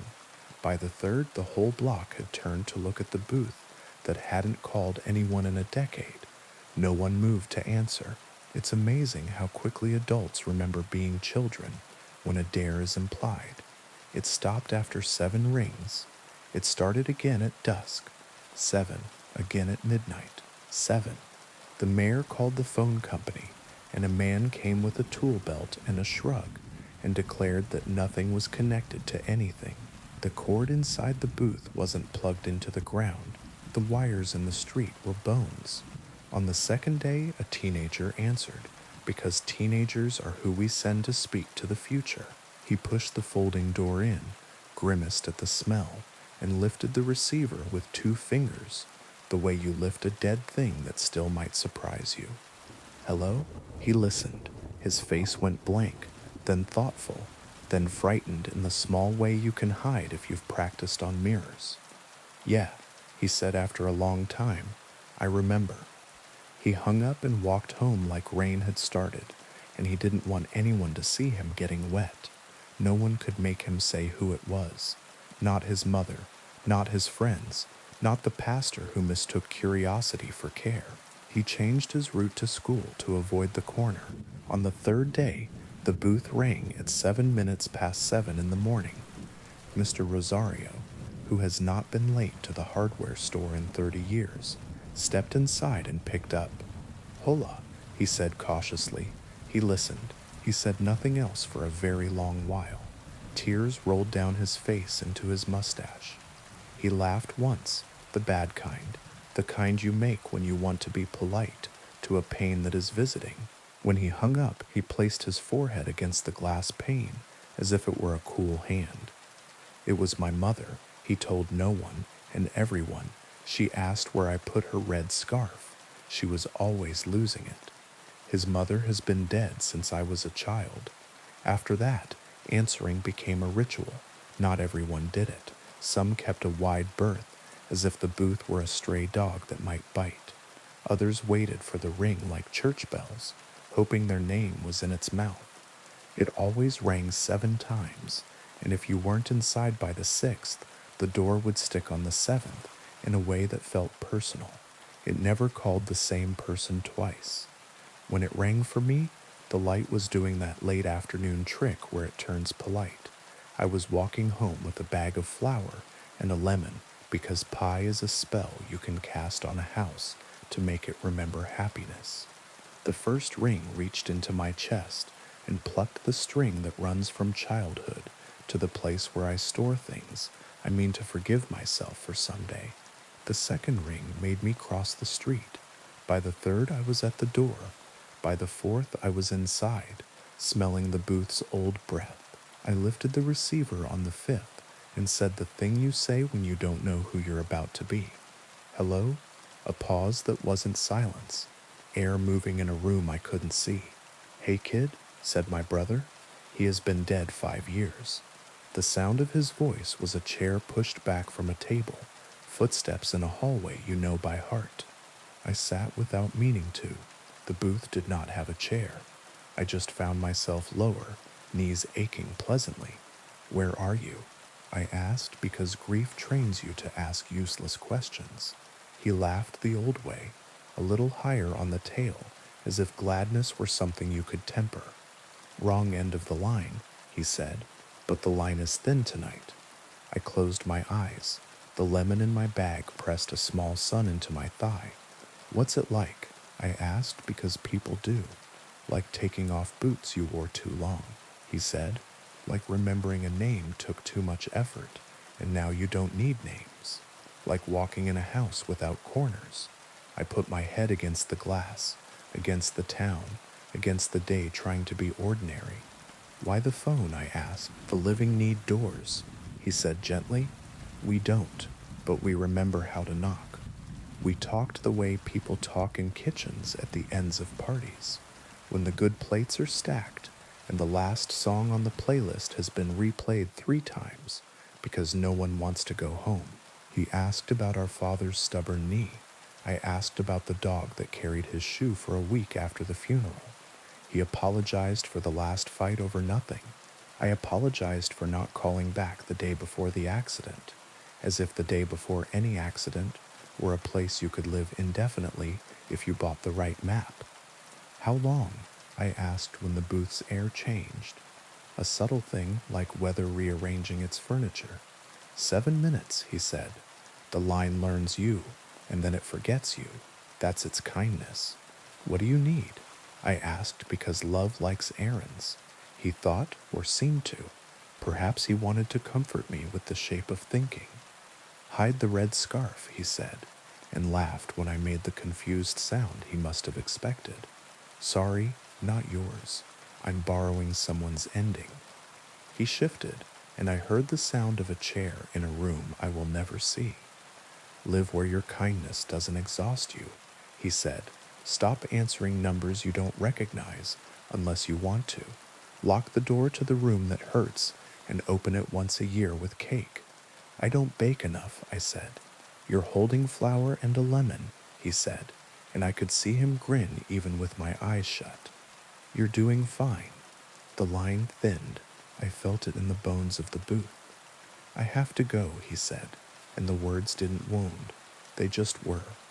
Answer for someone else if you can, he added. Sometimes the number's wrong. The click when he left the line was small and decent. The receiver was heavier when it held no one. I stepped out into a town that looked exactly the same, and wasn't. The mailman waved. The mayor pretended this wasn't happening. A child pressed both hands to the glass and left perfect prints. The booth rang for months. The stories braided themselves through the town's days. A widow spoke to a daughter who had never lived to turn 12. A gambler refused to pick up and then ran 4 blocks on the 7th ring and found the door stuck and wept in a way that made forgiveness feel like a thing the air could do. The pastor answered once and said nothing after, which is how I knew the call was for him and not for his congregation. One night it rang, and no one was near.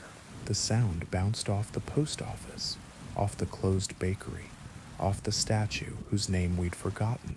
I ran because pie crust can wait, and grief has never been patient. I pulled the door, lifted the receiver, and said hello to buy time. A woman spoke, a voice I didn't know. She said a name that wasn't mine, syllables soft as a lullaby. I told her she had the wrong number. She laughed like turning a page. No, she said, just the wrong hands. And then she asked, is he there? The boy with the blue jacket and the bad haircut? I looked up. Across the square, a kid in a blue jacket hovered, halfway between leaving and staying. He'd been circling the booth for days, waiting for the ring to forgive him for not being brave. I waved him in. He frowned, wary. It's for you, I mouthed. He came, shoulders hunched against a weather that wasn't weather, and I handed him the receiver, the way you hand a bride a bouquet, and hope she remembers what hands were for. He said, Mom, and folded up like paper. After that, I started going on the hour, not because I wanted another call. My brother's 7 minutes were sufficient for a lifetime, but because the booth had become for our town a hinge. We gathered near it the way people gather near fires they pretend are incidental. We kept a list, not of who had answered, but of who shouldn't have to do it alone. Teenagers, Mr. Rosario, the woman who sells shoes but never tries them on.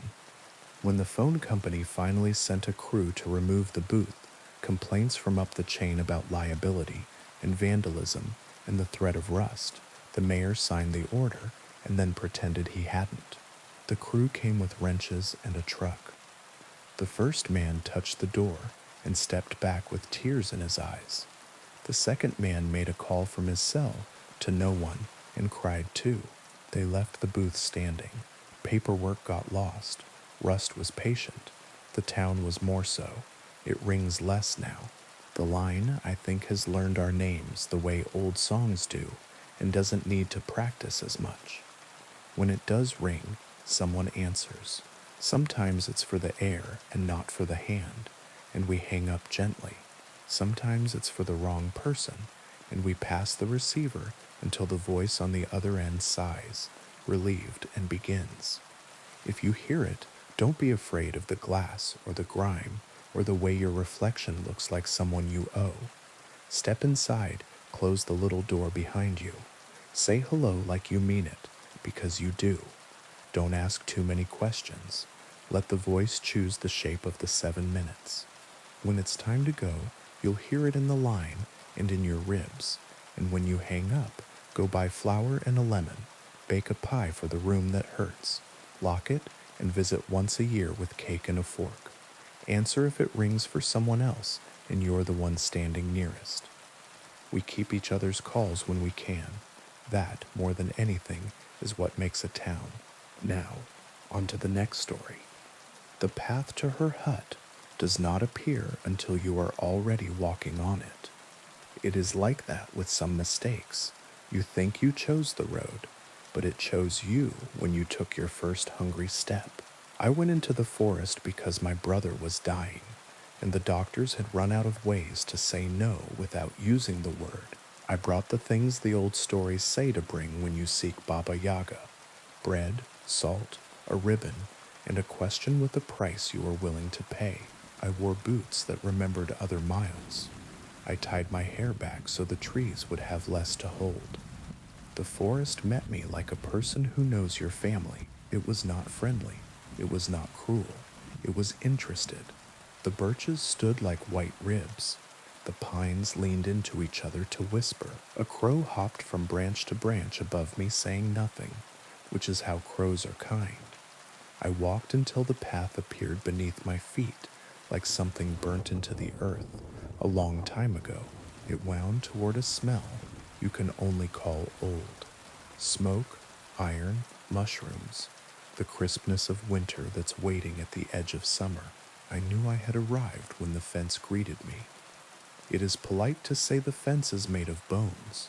It is more accurate to say the fence is made of warnings. They glowed faintly as if they remembered the argument. Beyond the fence, the hut stood on its chicken legs, half asleep, one talon scratching idly at the earth. The door faced away from me because that is how doors are, when you don't deserve them yet. I placed the bread on the ground and the salt on the bread. I tied the ribbon to the lowest rung of the gate and spoke the rhyme every child in our village knows, but only fools or desperate people try on a real hinge. Fence, turn your teeth to the forest and your back to me, I said. The fence sighed like an old woman rising from a chair and rotated with the resigned delicacy of machinery that knows it will outlast you. The gate opened. The hut's door angled an ear, listening. I took one step, then two, then stopped because stories say you must never go farther than the house wants you to. Baba Yaga, I called, voice steady the way you make it when your heart is trying to climb a ladder with no rungs. I have brought bread and salt. The door opened a crack. Heat washed out, along with the smell of something simmering that might have been soup and might have been a lesson. Bread and salt, said a voice that had taught generations to stand up straighter. And what else? A question, I said. The door opened wider. The hut bent down to make the step more manageable. Chicken legs can be considerate when well fed. Inside, the ceiling sloped low, as if to remind you to bow your head. Herbs hung in bunches like children holding hands. A stove breathed.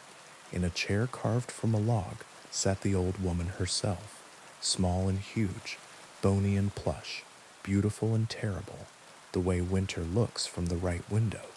Speak it, she said, picking at her teeth with a finger bone that might once have belonged to a saint or a thief. My brother is dying, I said. He is young and kind. and his life has not had enough time to make its own mistakes yet. I want him to live." She nodded as if I had ordered a soup she liked to make. "And the price?" I had rehearsed brave things, my hair, my hands, my shadow, but when I opened my mouth, what came out was truer. "Take my luck," I said. "All of it." The old woman laughed, delighted. "Luck is a petty coin," she said. "It pays for nothing you actually want and buys you everything you don't. Keep your luck. Give me something you cannot measure." "My voice?" I asked, afraid then, because I am a person who speaks to earn rent. "Words are a renewable resource," she said. "Come now, don't insult me with thrift. What do you want?" I asked, and the hut leaned in, and the fence settled, and the crow on the roof cocked his head to better hear the shape of my refusal. "Your certainty," she said. "All of it. The dull, heavy thing that lets you sleep. The ugly little engine that tells you tomorrow will mostly resemble today, because it is polite to do so." I half laughed, half cried. "That's not a thing," I said. "It is," she said. "It's the only thing worth anything. You will wake and not know if the floor remembers the weight of you, if water plans to be wet, if doors still choose open over shut. You will be a guest in every hour, and you will not know the etiquette. If I give it," I asked, "will he live?" She shrugged in the exact way my grandmother used to, full of God and honestly who knows. "He will live as long as lives live when nothing interferes with them," she said, which is to say, long enough to make his own mistakes in his own voice, and perhaps to see winter be beautiful from the right window. I looked at the bread and salt in my hands, and then at my hands, and then at the old woman, and realized that bargains are just mirrors placed cleverly. "Take it," I said. Baba Yaga smiled like a gate opening. "Sit," she said, and when I did, she placed 2 fingers against my forehead. She didn't take it like an extraction. She invited it out the way. A nurse invites a splinter. It hurt and didn't. It felt like stepping from a train platform onto a train that had not yet decided whether it exists.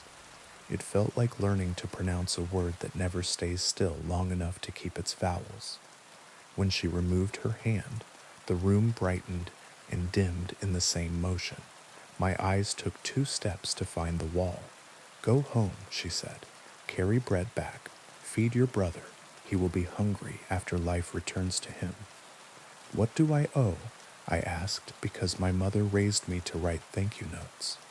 "You already paid," she said, and the fondness in her voice was almost cruel. "Now go before the hut decides to nap." Outside, the forest was less a place and more a suggestion. The path led me and did not. The fence rotated back to show its teeth to me, which is neighborly if you think about it. The crow flew ahead and then behind, and then sat on my shoulder briefly to remind me that I now belonged equally to before and after. I made it home by remembering and forgetting at the same time. The house was a question mark when I reached it. The door felt surprised to see me. My brother lay in his bed, breathing like he was trying it for the first time. He woke at dusk, hungry as promised. He ate bread and salt and soup and the rest of a chicken he apologized to with every bite. He slept like a new road, straight, with a little curve in exactly the right place. I went to pour water and watched it hang between pitcher and glass for a long, thoughtful moment before deciding to fall. The floor and I negotiated. Stairs introduced themselves at the top and were new at the bottom. I laughed and cried, and laughed again, because anxiety is just awe wearing yesterday's hat. Days became possible in a sequence that refused to admit it was a sequence. Good. Let them refuse. My brother grew, then went back to the work of living. He asked me what had happened. I told him, a hut, a fence, a woman who knew where to put her teeth. He believed me because certainty had leaked from our rooms and left space for belief. Twice a month I go back to the forest with bread and salt and a ribbon. Sometimes the path appears under me, sometimes it doesn't, and I end up sitting on a stump talking to a mushroom that looks like a chair. On the days I find her, Baba Yaga feeds me soup that tastes like remembering the name of the first person who made you laugh. We talk about crows. I bring her stories that don't end. She likes those best. Once I asked her if certainty ever grows back. She shook her head. If it did, you'd only spend it again, she said. Better to learn how to live without it. How? I asked. She gestured at the door that hadn't been there a moment ago and was now the only door in the world. Bread and salt, she said, and the grace to let water decide. At night, when the house tilts like a boat deciding which river to choose, I put my feet on the floor and thank it for its service. When the coffee hangs in the air thinking it might want to be rain, I wait and say, as you like. When my brother laughs in the next room, it sounds like a small god inventing morning. I don't know if it will continue. I don't need to. If you go to her, don't bring luck. It is a petty coin. Bring a price you can feel leaving. Bring a question that is not a command. And when she asks for something you thought wasn't a thing, say yes if you can. You might learn how to be a guest in your own life, in a way that makes every hour set a plate for you.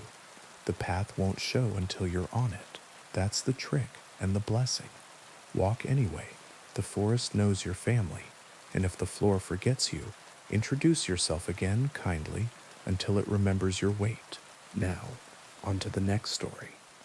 The highway ended 5 miles ago, but the road didn't. On the map, it stops at the county line, like a sentence clipped mid-word. Out here, it just keeps going. A pale ribbon you can mistake for a river if you're tired. And I was so tired the lines in the asphalt shivered when I blinked. The radio had gone to static and then to a low hiss, as if the car itself were breathing. I rolled the window a crack to let the night in. It came quietly, the way a cat decides a lap is a country it can govern. I wasn't supposed to be here. The GPS lost me an hour back and never admitted it. Continue straight, it told me, and then forgot what straight meant. The last sign I'd passed had a word I didn't recognize, and a distance that shifted when I looked too long. I told myself it was a prank. People steal signs all the time, swap them, repaint them, turn the arrows for fun. Except no one does that this far from a town, and if they had, the sign would have looked handled. This one looked new, as if something had decided it should exist, and the metal obeyed. The road narrowed, then widened a little, then did that trick where it feels like it tilts even when you know it doesn't. The headlights ate what was ahead and spat it behind, and I stared into the part between, like it might confess something if I held its gaze. It didn't. The night kept its privacy. When the girl stepped into the beams, I braked so hard the seatbelt bit. She was young, 20 maybe, a denim jacket over a white dress, bare legs goose-pimpled from the kind of cold that finds the bones first. Her hair hung dark and heavy, as if she'd just come from water. She didn't wave. Hitchhikers wave. People who need help reach. She simply stood there, one hand by her side, the other slightly raised, not to flag me down, but to keep her balance against something I couldn't see. I rolled forward until I was even with her, window down just enough to make it a question. You okay? I asked because I am a person who tries to deserve the stories I tell about myself. Her eyes lifted slowly, not because she was weak, but because the night is a weight and she had been carrying it a while. Can I sit? She asked, calm, like asking for a glass of water. I unlocked the door. She got in and buckled up with careful fingers. The belt lay wrong across her chest for a second, and then remembered how to be a belt. Where to? I asked. Home, she said, the way small children say the word when they mean not a place but an ending. Where is home? I asked. Just keep going, she said. You'll feel it. Some people talk to fill spaces. She talked like she was building them. The car took the road like a hand taking a pulse. We passed a stand of pines so tight they looked like hair. The air smelled like rain that hadn't decided to fall. The radio hissed and then cleared for one brief moment, and a song I almost recognized whispered the chorus, and then was gone, as if the frequency had been a door someone shut out of politeness. "You shouldn't stop," she said after a while, not looking at me. "I stopped for you." "That's different." "How?" The odometer counted in a lazy way, as if it too had decided to be patient. At a bend where the scrub turned to open field and the sky took a breath, a figure appeared at the far lip of the headlights. A man this time tall, long coat, hat brim low. He stood in the lane like an apology. I eased the wheel to give him room and the car obeyed, but my hands didn't move much. The road had its own ideas. The headlights stroked the man's sleeves. The coat didn't throw a shadow.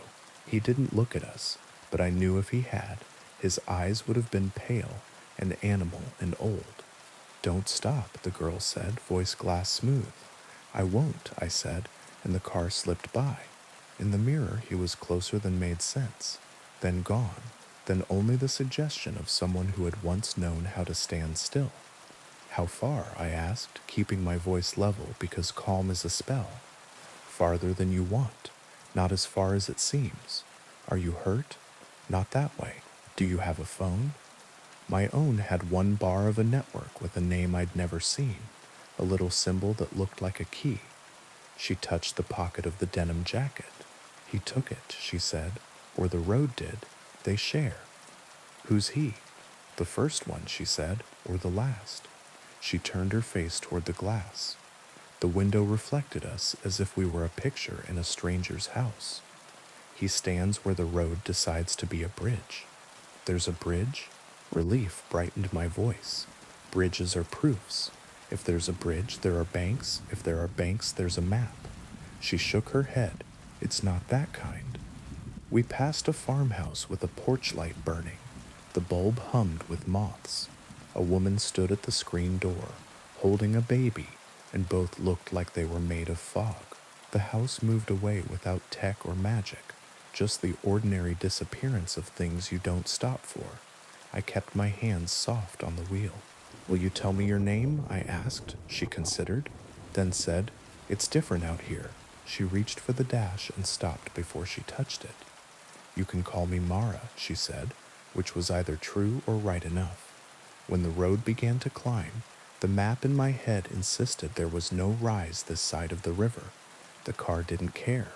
The engine's note changed, deepened, settled into work. The sky thinned to a lighter black, as if soon it would admit stars. "Do you remember the first time?" I asked, because asking questions is how you keep from becoming the answer. She nodded. "He asked if I needed a lift." Her mouth made a smile that didn't reach her eyes, not because she was lying, but because remembering takes energy. "He said he was lost." I said, "Me too." "He said his name was whatever I needed it to be." She tucked hair behind her ear, an ordinary gesture that made the car feel less caustic. I got in. "Did he hurt you?" "He was very kind," she said. "He didn't put his hand on my knee. He didn't ask me where I was coming from. He didn't make me listen to his music. That's not an answer." Her fingers tightened on the seam of the seat. "Kindness is a tool," she said softly. "You can make anything with it if you don't mind what it builds."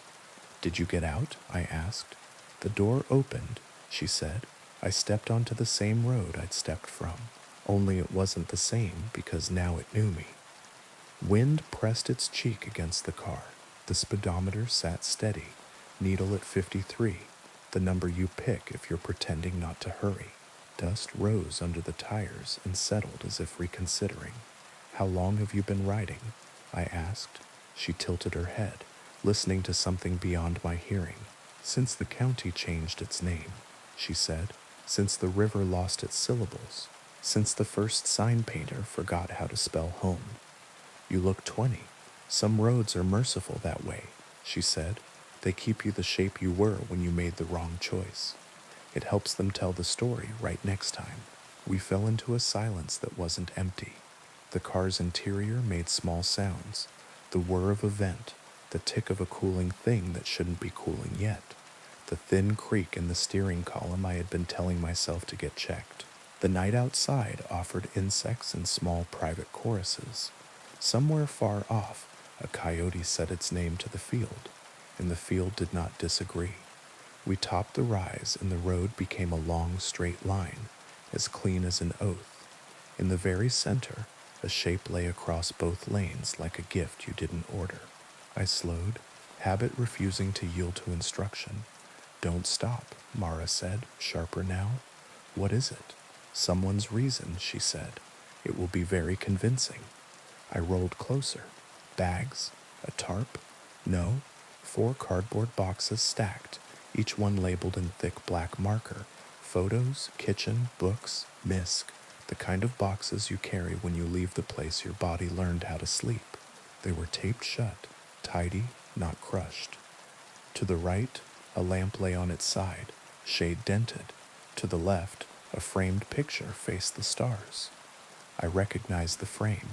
I had one exactly like it, and mine held a photo of someone who had left and hadn't taken their face with them. The boxes were exactly the kind a person can't drive past. I pressed the brake again. Not hard, a breath.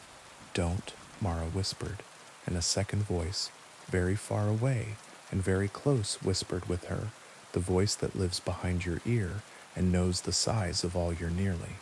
I passed. The boxes slid under the grill and then were not there, and the mirror showed only road and a lamp that wasn't, and stars that were not ready to be stars yet. My hands shook. I wasn't proud. I was alive in a way that tastes like metal. "What happens if you stop?" I asked. "You get out," she said. "You carry the boxes to the shoulder. You pick up the frame and wipe the glass with your sleeve. You tell yourself you'll be quick. And then, you are," she said, "and also you never are again." The road bent gently left and then made a right that wasn't on any map. I followed. On the far side, a sign with bullet holes spelled out a town's name and then changed it while I looked. The same 7 letters rearranged themselves into other places I'd lived, other streets I'd left behind. I drove through them all in an instant and felt my stomach lurch like falling off a curb. "You swear wasn't there before?" "Home?" I asked. "Closer," she said, and somehow her voice made the word farther. We passed a little chapel with a bell that rang once even though no one stood within. The sound didn't fade. It folded. We passed a service station where the price on the sign made no sense in any century. We passed a diner with a neon sign that said EAT and EAT until reading it became a hunger. "Are there others?" I asked because the car felt bigger than 2. She nodded. "Some right ahead, some behind. Sometimes we see each other and sometimes we don't. That's part of the courtesy. The man in the coat, he waits at the middle," she said. "There's always a middle, even on a road that never ends." "Why does he wait?" "To remind you that you are very polite," she said, "and that doors are reasons and reasons are doors." "How do I get off?" I asked, the question a stone, finally remembering it, is heavy. She didn't answer right away. The road presented another test. A deer in the lane, looking straight at us, eyes 2 coins in a fountain. I did not brake. The animal didn't move. At the last second, its body telescoped into distance, like a magician's trick, and we passed through the ghost of a decision I might have made. "Most people don't," she said finally. "They find loops that resemble exits. They turn when the road nods, and they end where the road wants. They call it home because sometimes it is." "And you?" I asked. "Have you ever gotten off?" She smiled without humor. "Once. It felt like stepping out of a moving story. The ground was so sure of itself," I cried. "Houses had corners that stayed where you put them. People had names that didn't blur. I stayed until I started to think the road was a dream. Then I woke up in the passenger seat again, with my hand on a belt that didn't fit." "How did you leave?" "The man in the coat," she said. "He opened the door on the bridge that isn't a bridge and said, 'After you,' like a gentleman. I said, 'No, thank you.' He smiled like a photograph. The door shut. I was home that night. The next night, I wasn't. The sky finally decided on stars. They arrived shyly, one, then three, then a scatter like salt from a high hand. The road approved. The car sighed.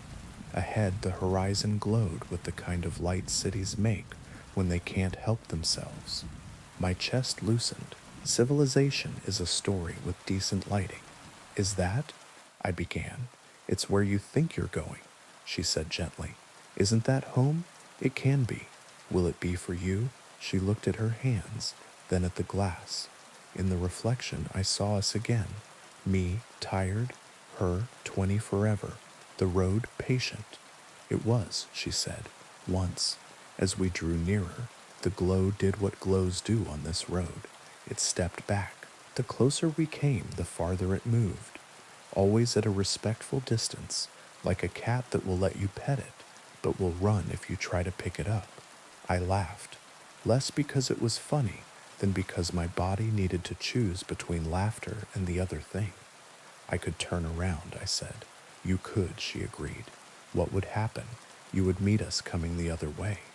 The radio cleared again, a different song this time, older, with a voice like polished wood. I reached to turn the volume up. The knob turned itself down. When I took my hand away, the volume went to a perfect level and stayed.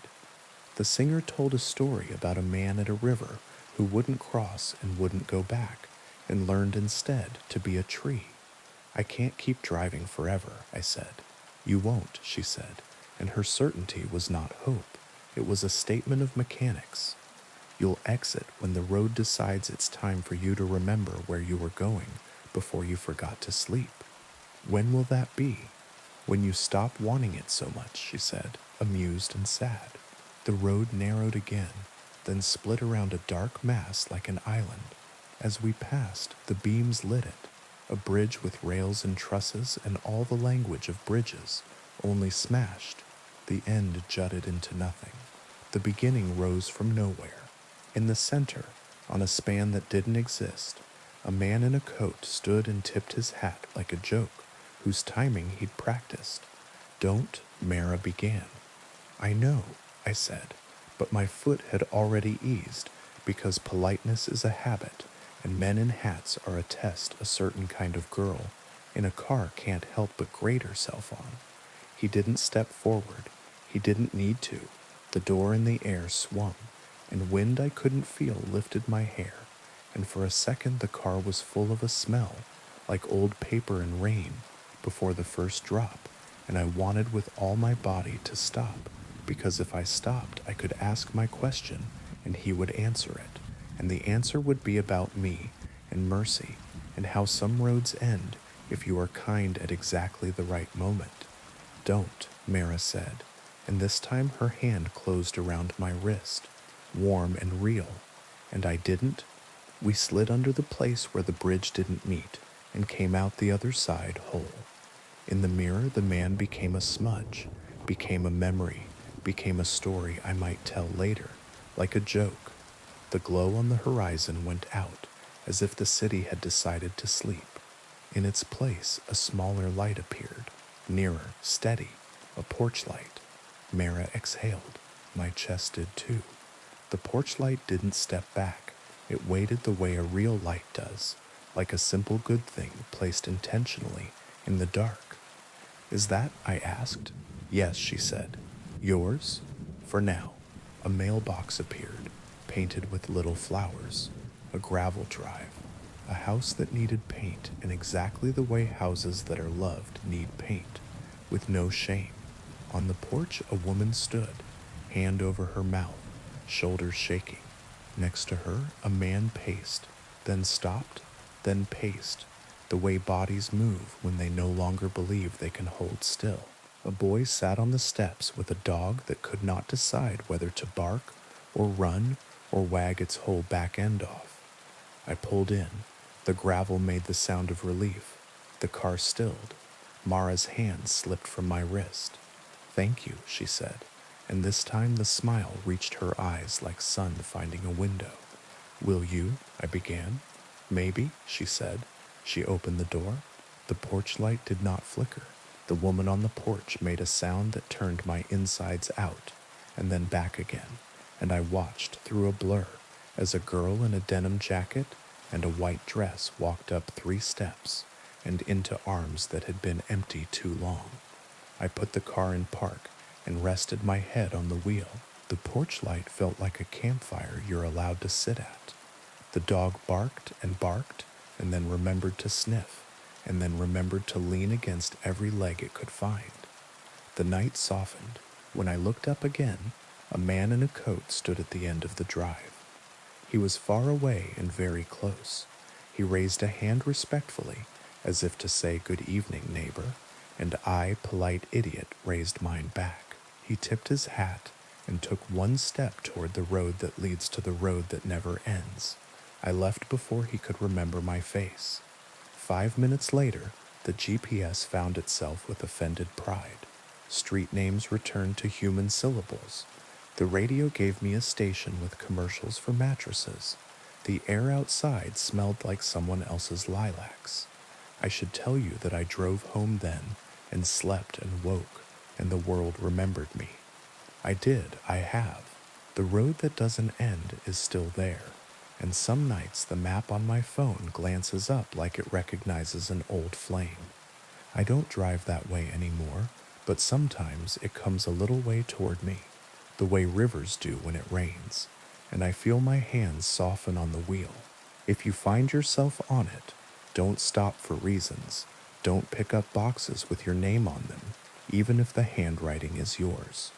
If someone in a coat opens a door that isn't attached to anything and says, "After you," smile like a person raised by wolves who learned manners anyway, and say no thank you, and keep going until a single porch light stands its ground. When you see it, you'll know. It won't move. It won't bargain. It will not be a glow on the horizon that keeps stepping back. It will be a small, stubborn circle of ordinary. It will be enough. Now, on to the next story. The first time I heard the song, I thought it was the wind doing what wind does in places that have been emptied of purpose. The old quarry, everyone in town called the Hollow, had been shut for decades, a bite taken out of the hill and never chewed. I camped there because I was cheap, tired, and too proud to admit the motel's flickering vacancy sign made me nervous in a different way. By day, the Hollow looked like ruin with a view. Rusted cables drooped in lazy parabolas. A shattered conveyor belt lay like a peeled road. The pit itself dropped in terraces of stone, the color of old teeth, every ledge filigreed with scrub that had no interest in my opinion. By night, the edges lost their lines. The dark poured down and held still. I ate from a can, read by headlamp, until the words turned into ants, and slept hard enough to forget there was anything to be afraid of. Sometime near midnight, I woke because a voice was humming, not close, not far, the way a refrigerator hums felt before it's heard. It threaded the air with a tune more shape than melody, like the tale of a lullaby after the words fall off. I lay very still and listened to the tent fabric do its small shivers.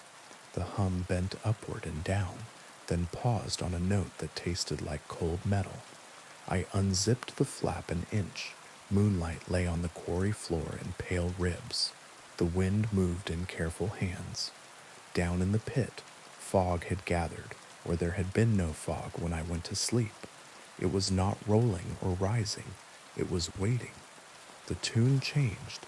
It tried my name. Not a perfect pronunciation, just the outline of it, like a stranger who has read it once and risks it anyway. My skin lifted as if a temperature had dropped inside me, that the air would get around to later. I closed the flap and told myself that sleep folds strange sounds into the shape of whatever you fear most. The second night, in a motel 20 miles away, the vent above the bed hummed the same melody. A woman's voice, high and even, like a mother who has rehearsed calm. When she reached the place where the note bent down, the vent breathed my name correctly. The TV volume didn't help. Neither did running the sink.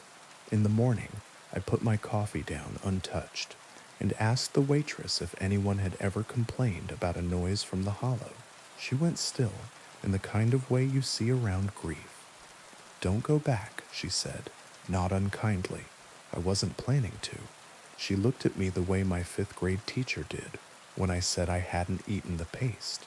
It remembers who listens. The third night, I sat where the pit's lip turned to shale, and the wind had to decide whether to go on or circle back. Fog moved below, as if someone were stirring something heavy with a spoon too long. The song began as if it had been playing and only now decided to include me, soft, patient, expectant. When it tried my name, it didn't try. It knew. "What do you want?" I asked, because questions buy time. The fog took on the suggestion of bodies, thin as pencil lines. Dozens, maybe more. They swayed gently, like reeds that have learned sorrow. The humming multiplied, harmonies arriving and leaving with the unison of a tide. The tune was older than the quarry and younger than the rock. "Come down," said my own voice from inside the song. Not an echo, a perfect mimicry. I stood. I didn't mean to. The body answers music with movement. Gravel shifted under my boots. The descent toward the service road suddenly looked reasonable, like stairs you just hadn't seen before.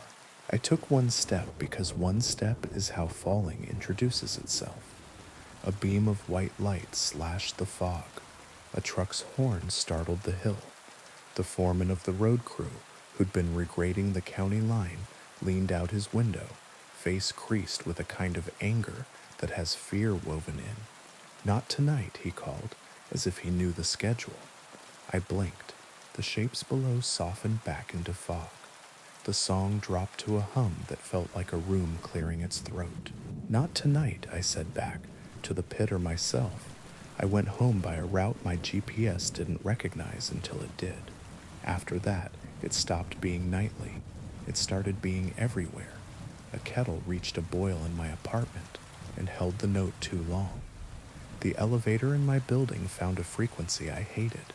A woman on the train hummed under her breath, a melody that made me stand between cars for the rest of the ride. No matter where I went, the same cadence threaded the day.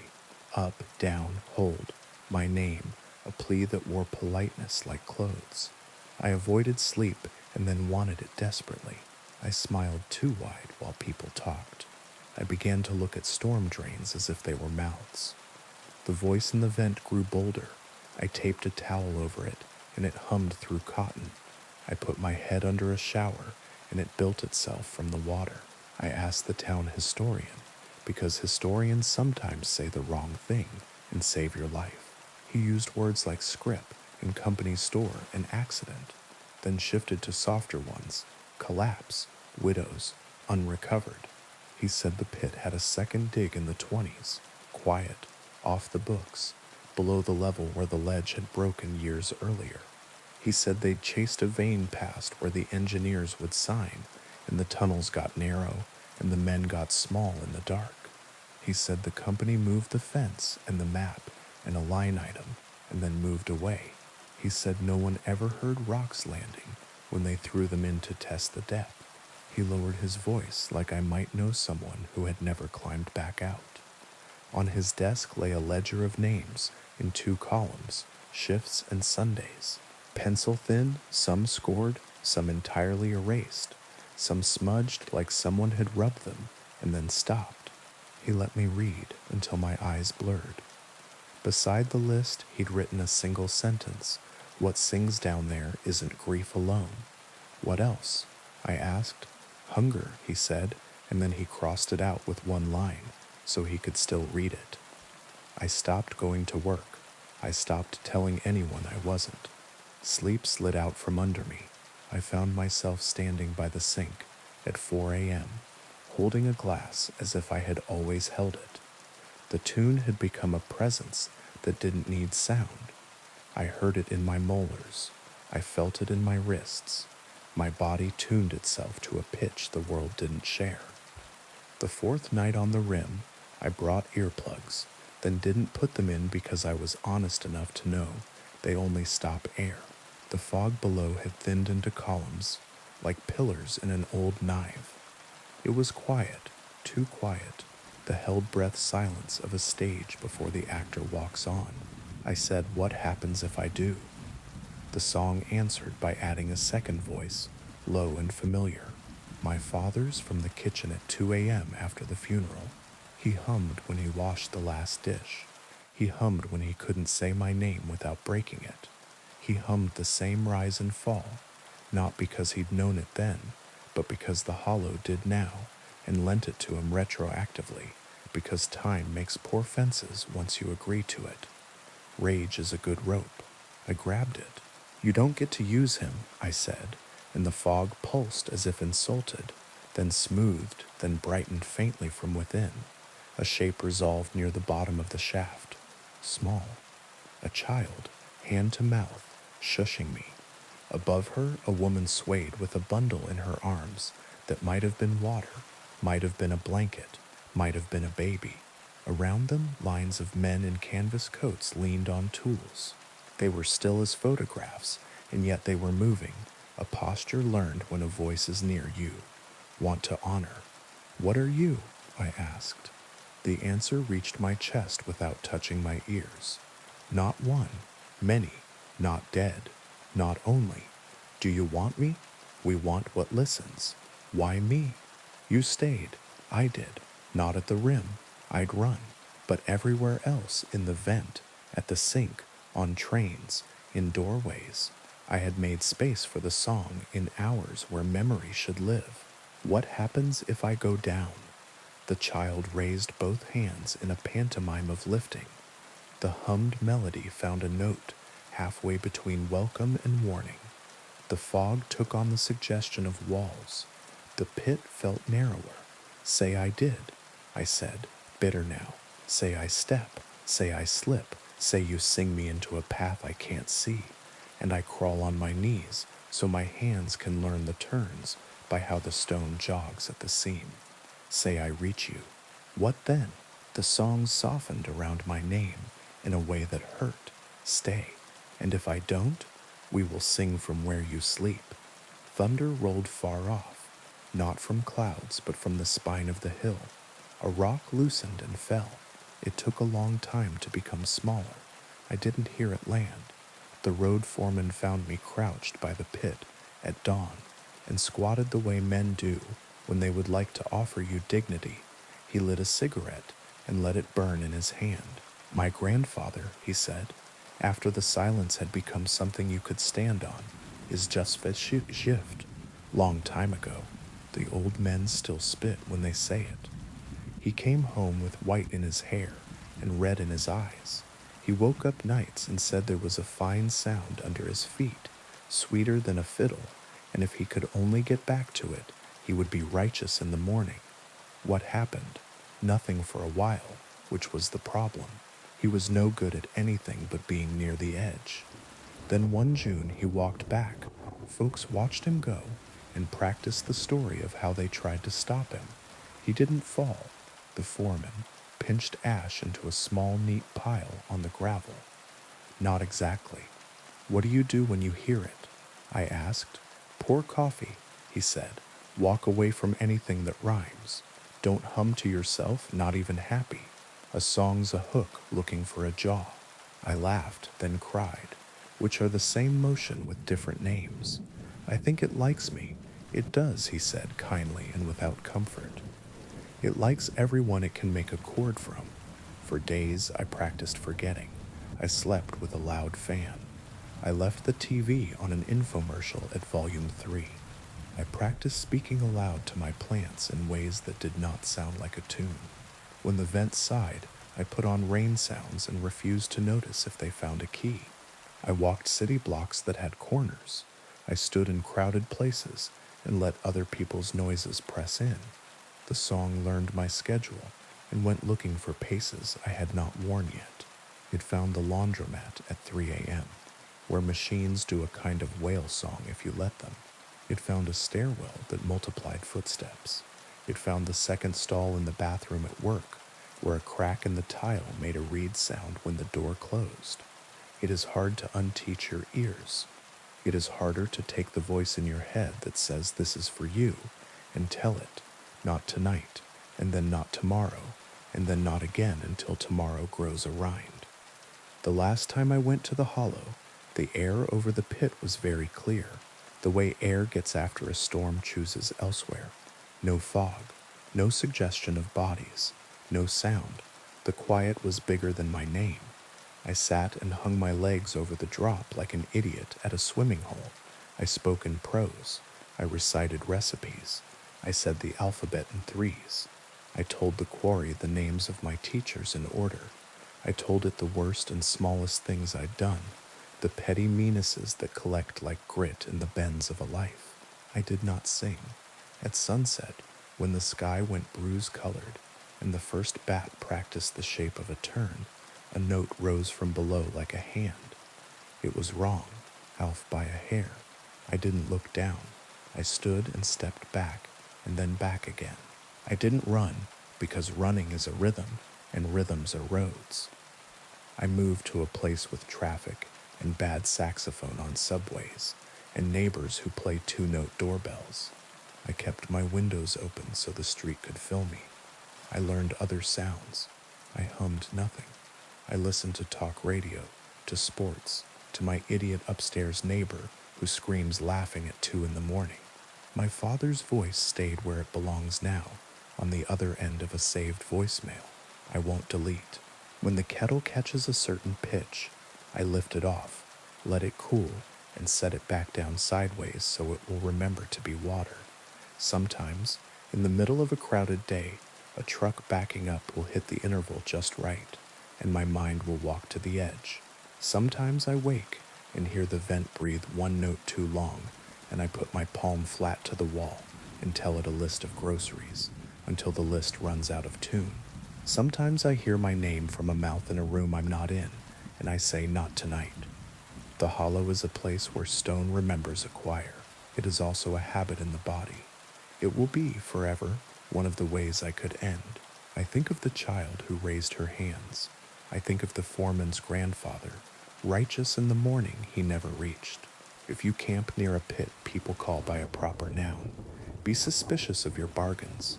If a song finds you, give it a shape with a door and get out of the room. Do not go to vents. Do not test wells. Do not practice humming. When it uses your father's voice, don't answer. When it learns yours, teach it boredom. When the wind is only wind, think it aloud, badly and flat. Make your voice a dull instrument. Hang on to ugly noise. Stay where corners keep their promises. And if you ever stand at the lip of a perfectly quiet hole, and it calls you by name, say what the road crew says. Not tonight. Say it until the hill forgets you. Then go home by a way you have to count. Now, on to the next story. They say houses remember, but remember is too gentle a word. A house absorbs, it seasons itself with you. The walls take your arguments and your laughter. The stairs memorize the weight of you coming home. The kitchen keeps what you admit to the sink. If you live long enough inside a place, you start borrowing each other's habits. The house on Ashwood Lane had lived with too many people to be polite about it anymore. It stood on a corner that had lost its elm decades ago and never replaced it. 3 stories of narrow windows and a front porch too shallow for chairs. Its clapboards were repainted often enough that the paint's history made its own topography, ridges like lines in a palm. It had a plaque the realtor loved to point out. Below it, someone had scratched a second date with a nail, 1978, then crossed it out, then written 2002. I bought it because I needed rooms, and it was rooms. I did not require charm or lawns. I told myself the price was low because of a boiler that wanted attention, and because the inspector had shrugged when I asked about wiring and said, it works until it doesn't. In the kitchen, a built-in glass front cabinet tilted 1.5 degrees.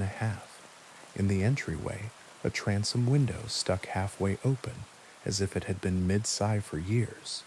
The floors sloped together stubbornly toward the center of the house, as if the building were gathering itself for a point. I moved in on a Thursday with 4 friends and a rented truck, and the kind of jokes people make when stairs push back. The house accepted the boxes with a patience it had learned from decades of boxes. It watched us without malice. It waited for us to leave. That first night, the bedroom door opened at 3:12 a.m.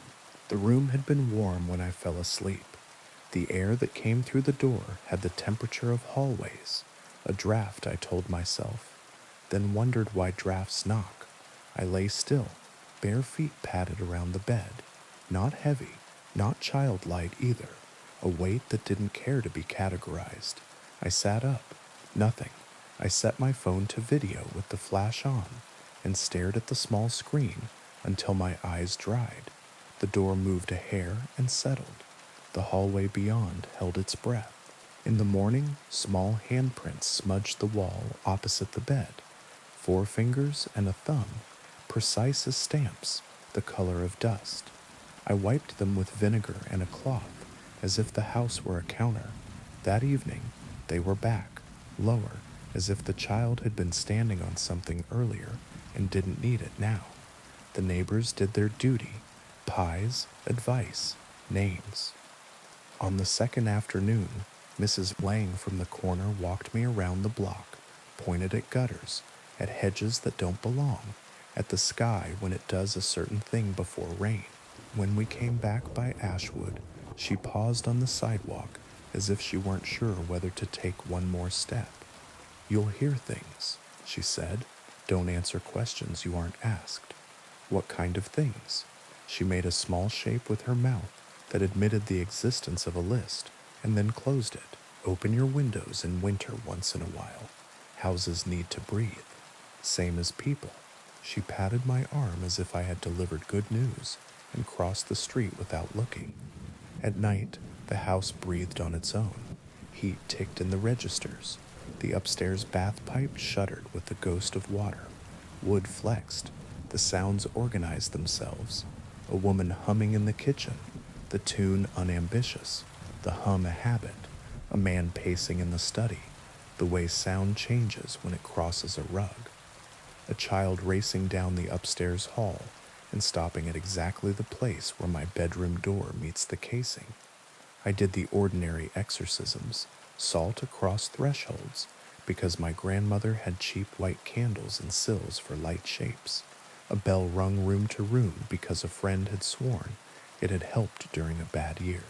The bell's note made a place in the air, and the air closed over it. The third week, a toy horse stood on the mantel. I hadn't put it there. It was wood, small enough for a child's pocket, varnish worn to a fondness, not antique store charming, necessary. I put it in a drawer. It reappeared on the mantel at noon. I threw it out. It was on the kitchen table when I woke from a nap, standing neatly on the seam where the leaves join. I set it on the porch railing facing the street. In the morning, it stood in the hallway at ankle height, and I almost broke my neck tripping over it.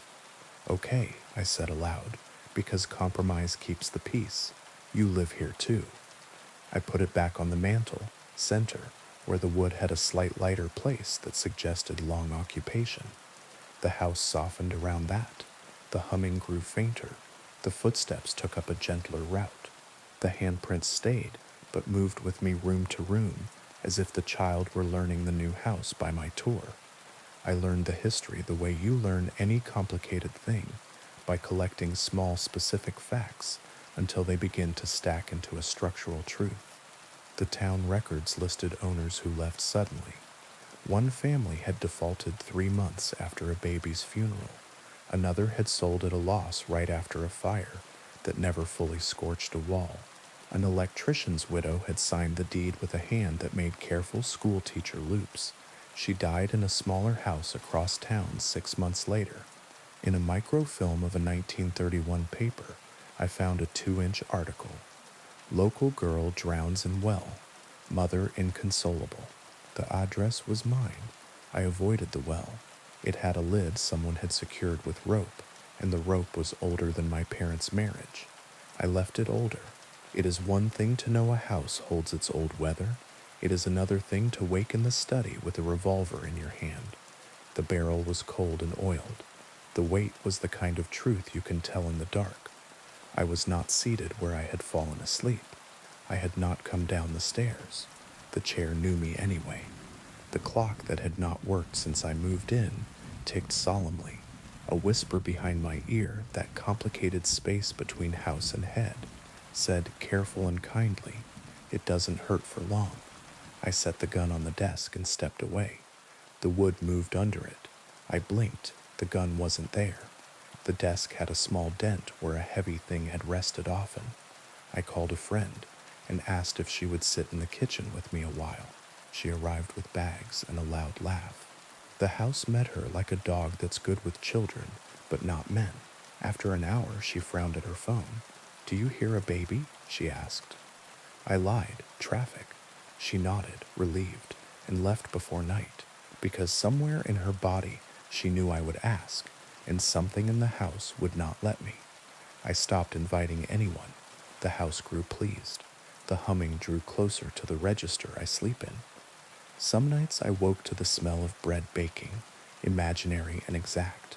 Some mornings the mirror blurred as if hate had exhaled on it. I wrote lists to convince myself I was living. Fix that one sash, oil the hinge, replace the 2 cracked tiles by the stove. I did the work. The list did not get shorter. The basement door locked when I walked by, not with the violence of a movie, with the patient click of a teacher closing a classroom, so you won't be distracted by what is outside. Once, late, I leaned against it and pressed my ear and heard a low conversation in a language I almost understood. The grain's complaint, the pipe's arithmetic, the soft cadence of concrete telling itself how to hold. The 3rd month, the house offered me mercy. It played me a memory that wasn't mine, but could be if I laid down my own, on the nursery floor, because I had begun to call it that. And what you name is yours. The rug rippled like heat over tar. A woman seated in the rocker materialized from nothing, not like a ghost, but like a fact I had missed until now. Hair pinned, sleeves rolled, forearms pale from dishes, a child at her shoulder, doing that breathy, almost laugh babies do when milk is near.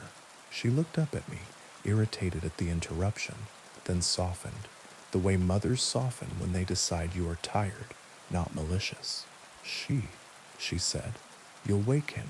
She and the boy became gathering smoke that smelled not like fire, but like a wool coat hung near one. It is difficult to pack a bag when the house knows. Boxes opened themselves. The tape would not stick. Keys went missing and turned up exactly where they belonged, laughing the small mean laugh of objects. I threw 3 sweaters in a duffel and zipped it fast and found it empty. An hour later, and the sweaters folded in my drawers better than I ever fold. "Stop," I said into a corner, charming the shadow like wayward salt. "What do you want?" From every room at once. "Stay. Remember with us." The voices layered. The kitchen hum. The study steps. A baby's delicious sigh. The ring of hammer on bracket. A dropped glass. The rise and fall of a fight a couple had had 100 times, and then decided not to have any more because they wanted to see a movie instead. The house had kept it all, and wanted me to shelve myself in that library. "You can keep it," I said. "You don't need me." "We keep what we are given," said the low voice that might have been the man at the desk or the house itself. "We require an indexer." For a week I wrote down everything that happened to me in the house, every small act and sound, and hid the pages where the walls could not eat them in my car, under the mat, at the bottom of a bag of rock salt on the porch. I read them aloud to myself in an ugly voice. I made my memories heavy in the air so they would belong to the air and not the plaster. When the house offered me old bread smell, I burned toast and cursed it. When it offered laughter in the room where I watched shows, I put on a documentary about bridges and let the narrator's soothing voice knit a scaffolding. 2 nights before I left, the well lid creaked, not because the rope failed, because courtesy. I went to the kitchen window and looked out across the scraggly yard and saw nothing. The lid returned to settled. The smell of wet stone came under the back door like a cat. I let the back door stay shut. I slept sitting up by the front door with my bag on my lap and every light on and my shoes on my feet. At 3:12, the bedroom door opened upstairs, even though no one was in the bed. Bare feet circled nothing. The stair treads counted something that was not me. I sat there until the light through the transom remembered morning. I left at noon with the help of 2 men who did not ask questions and did not look up. I did not lock the door. I left the toy horse on the mantel, centered. I told the house in a normal tone that I would not say goodbye. It likes closure too much, it would have used it. I stayed with a friend across town for 6 weeks. The first week, my sleep came back like a stray, skittish. Then, sure, the second week, I woke to the smell of bread and left the apartment and walked the block until it was gone. The third week, my phone recorded a voicemail of empty air from my own number. 4 full minutes of the sound a room makes when it is waiting. I deleted it with clean hands. Mrs. Lang watched my lights not burn and delivered gossip the house could not eat. The new buyers were a couple with money and a fondness for crown molding. They brought a designer. She lasted 4 days and left with a cough. The couple closed anyway and hired a contractor who shook his head and unshook it and began. A month later, at Lemon Light, an ambulance came, then left without its siren. Not dead, Mrs. Lang said softly on the phone, as if the house might be listening on both ends. Not his blood. I hired a lawyer to unwind the sale. I paid to get nothing back. Money is a ritual. The house respected it. On the last day, I went to pick up mail that had insisted on finding me there. The porch boards gave under me, the way old bread does under a knife. The front room held its furniture-shaped air. The mantel, of course, held the horse. I didn't touch it. I set the mail on the floor. I said aloud into the corner of the ceiling, "I lived here. I declined to be filed." The transom exhaled. The upstairs hall counted. The kitchen made the sound of a chair sliding back. A child's handprint smudged at knee-height on the door frame, fresh as breath on glass. I pulled the door shut behind me.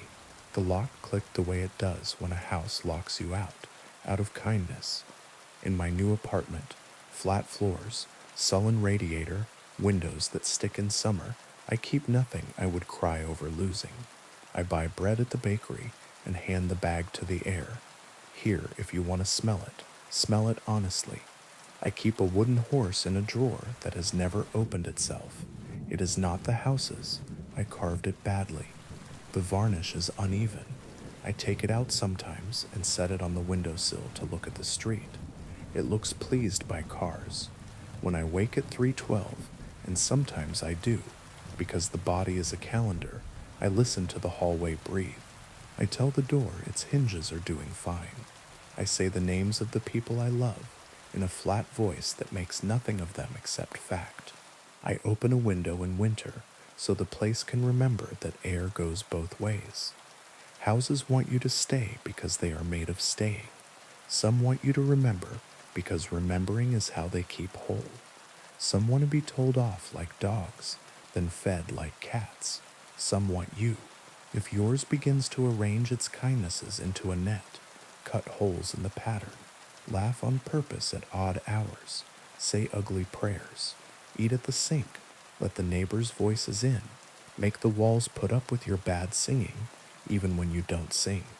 If you go by Ashwood Lane, the clapboards will be a new color that isn't new. The couple will smile with tired eyes on their porch and say the work is coming along and the work will never be done. If you go at lemon light, the upstairs window will reflect the sky and then reflect something else and then reflect the sky again. If you look for the toy horse, you won't see it, because you shouldn't, because it will see you first. Houses, remember, they keep what they are given. Don't give yours what you can't stand to have replayed. And if a door opens at 3:12, don't say who's there, say not tonight. Say it like you mean to live somewhere with ordinary air.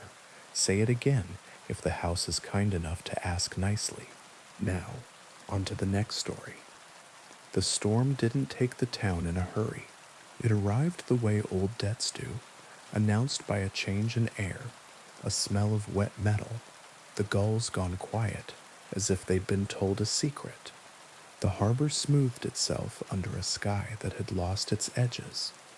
Every house on the cliff shut a single blind, then another, the way eyes close when they don't want to see the ending. I sat my shift at the volunteer station with the radio tuned low. The lighthouse proper hadn't worked in years. Automation, budgets, but the beacon still spun on calm nights because the town liked the look of it. The real work was below, at the end of the breakwater, where a pole held a LED that blinked red with bureaucratic rhythm. It never failed. It just wasn't enough. Before the first heavy drops, I saw them, 3 pale lanterns hovering low over the water, far outside the mouth of the harbor where no boats should be. Not the sodium lamps of the causeway, not the shrimpers' deck lights. These floated like will-o'-the-wisps held by careful hands. They moved together, then apart, then together again, the way people walk when they are not sure whether to enter a house. I reached for the binoculars, even though the rain had started to stitch the air. Through the blur, I made out the shape of a skiff where the lanterns hung, too small for the swells the storm had already promised, too far out for anyone with sense. A figure at the bow lifted a light and turned, as if looking for a channel that had shifted while they blinked. "Don't," I said to the glass, to the weather, to anyone who might be listening. The radio crackled with the dispatcher's voice, businesslike, half bored. "Heads up, Station 2. Report of lights off Greystone. Anyone on eyes?" "I've got them," I said. "Skiff, lanterns. No call sign. They're not coming in. Not coming in, how?" "They're not finding us," I said, and wished I had a better word for what the ocean does when it reorders maps. The old men at the station call those lights the drowned. Not because they belong to the dead, though that's always in the corner of the story, but because they come from the shrine that fell into the bay 140 years ago. It sat where our breakwater sits now, a wooden pavilion built on pilings, a place to leave coins and wishes and thin paper charms that fluttered in wind that had learned manners from prayer flags. One storm took it. The pilings cracked, the floor tilted, the lanterns went under and kept burning where the eyes couldn't see. That's how they tell it, without smiling. Sometimes, on nights like this, the lights rise again and ask the living to remember the way in. I put the horn on the roof and sounded a warning. The low note went out across the water and came back wrong, bent by rain and tide. I grabbed the emergency bag because you always grab the bag, and I ran for the breakwater because you always run for the place where rocks look like help. By the time I reached the end, the lanterns had drawn closer, 3 small fires cupped in careful hands, level with the waves but not afraid of them, moving with the tide and against it. I could make out the skiff's hull now, pale plank on pale water, and the person at the bow, a boy in a raincoat that had lost its yellow, hair plastered to his forehead, eyes fixed on the red blink like he could stare at brighter. "Turn back," I shouted, pointless. The wind filed my words until they were too thin to pick up. The lantern nearest me dipped, then lifted, the international language of please. The boy turned in the direction the flame motioned. He didn't see me. He didn't see anything but light. I didn't have a boat. The town keeps the work skiff locked 2 doors down for liability reasons, which is another word for regret. What I had was rope and the old stories about what you do when the drowned borrow the night. You give them what they ask for and make sure it cannot hurt them. You toss them ladles with holes in the bottom so they can bail forever without sinking you. You answer when they count you, but wrong, so they cannot get the number they need to take you with them. You carry salt in your pocket and throw it over your shoulder as if the ocean might be surprised by that memory. The boy raised his lantern high. It was made in the old way, wooden frame, rice paper sides, a wick that did not mind rain. He swung it toward the gap in the breakwater where the old foundation stones still show under low tide. No gap existed now. The storm had topped the rocks with a single long muscle of water. He stepped forward with the easy confidence of someone who has crossed this way 100 times in a summer that is not this one. "Stop," I yelled, and threw the coil. The line arced, fell short. Another wave lifted the skiff and turned it a fraction. The lantern shifted to match, patient as nurses. A hand appeared at the stern. Another figure, older, shoulders big enough to carry nets and names. He said something to the boy I couldn't hear. The boy shook his head. The older one looked up at the breakwater with eyes that were neither frightened nor angry, just aware, the way you are when you have taken inventory of your luck and found it insufficient. "Take the end," I shouted and threw again, farther into the shape of the wind, praying the rope would decide to be heavy where it needed to be. It landed against the skiff's port side with a slap that sounded like a door closing. The older man caught it in one hand without looking. He didn't tie it. He just held on, like a man is a cleat until he isn't. The lanterns dipped again, once, twice. The boy turned them toward the break in the rocks that wasn't there, and for a second, just one, the water lifted as if rising to the idea of a channel. The skiff slid in. The rope went taut between my hands and the older man's. It hummed. "Let it go," I called, because the humming had a pitch I knew from the vent above my bed on nights when the wind wants to be a song. "Let it go, and follow me, but the drowned don't let you do both. If you drop the connection, the lights move on, patient, polite, expectant. If you hold the connection, they guide you, and their idea of safety is not yours." The boy stepped onto a rock that had no dry on it. The older man's hand tightened on the rope. The skiff slid sideways and did not lift with the wave that should have lifted it. The lantern ceased to need hands. I don't make heroic decisions. I do the next sensible thing badly and with sincerity. I wrapped the line twice around the iron post at the end of the breakwater and leaned my weight into it and prayed I wouldn't get the older man killed by giving him something to fight that wasn't the ocean. "Turn your light," I yelled at the boy, because light is language, and he was listening to the wrong conversation. "Turn it to me." He did, not because I had any authority, but because I sounded like a shoreline, and he had forgotten how to find one. He swung the lantern toward my face, and for a second we saw each other plain. His eyes were not young at all. Mine were tired. Rain made us both strangers. The lantern's flame licked my cheek without burning. It smelled like salt and something older than oils. I lifted my free hand and shaped the air as if it were a knob. I turned the boy's lantern toward the red blink at the end of the pole, and then past it to the left where the channel actually ran tonight, which is not where it ran last week and never where it plans to run tomorrow. It took him a moment to understand that I was asking him not to follow the light to the light, but to aim the light at the way. The older man read it first. Something in his shoulders changed from resisting to remembering. He shifted his weight. He didn't pull. He held. The rope hummed a new note. The skiff found water that wanted it. The 3 lanterns moved to match, one leading a fraction, one flanking, one hanging back as if to count. The boy held his higher.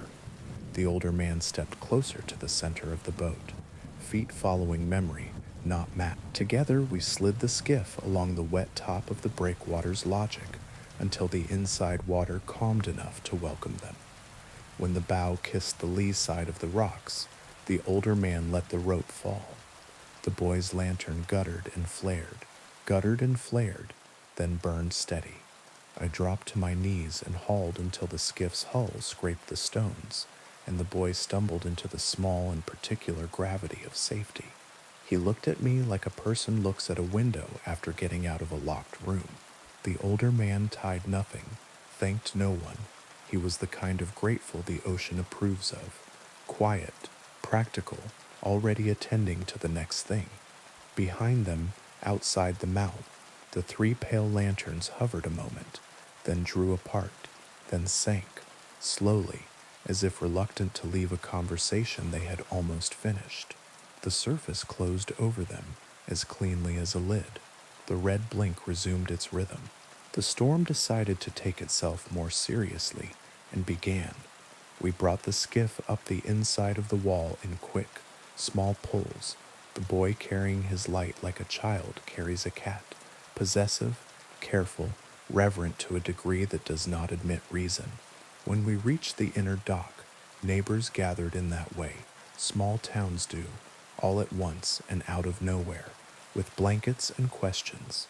No one asked about the other lights. They knew better. Someone pressed a mug into the boy's hand. Someone else clapped the older man's shoulder and missed the way he flinched.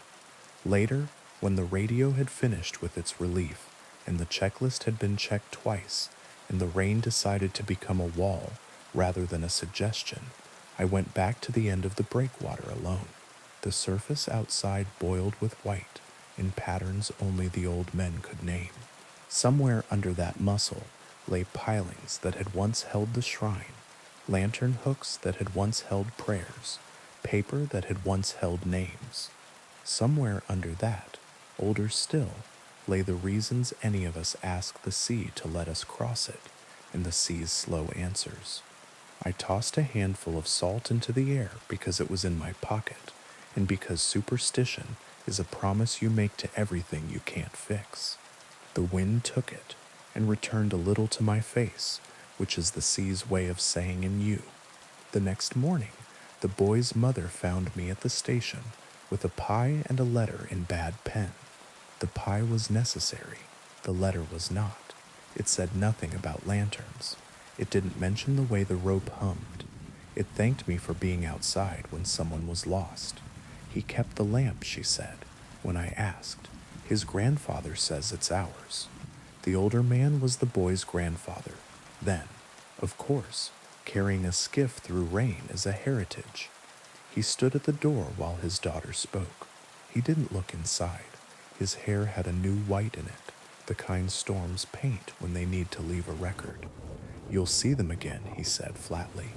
Not a threat, a weather report, maybe for us, maybe not. I nodded. The pie smelled like cinnamon and apology. My hands ached where the rope had asked questions they answered poorly. Some nights, long after the breakwater dried, and the pole blinked, and the beacon on the hill spun out of nostalgia, the three pale lanterns return and hang far outside, polite and patient, asking to be followed by anyone who has a reason. I keep rope near the door. I keep salt in my pocket, not because it changes water, it doesn't, but because it changes me slightly, and that seems to be the bargain. If the lights want me, they will know my name the way the fog did. I will choose to stay, then choose again and again until the choice gains weight. If you see old light on new water, aim yours at the way, not the flame. Throw holes to the hands that ask, don't count correctly.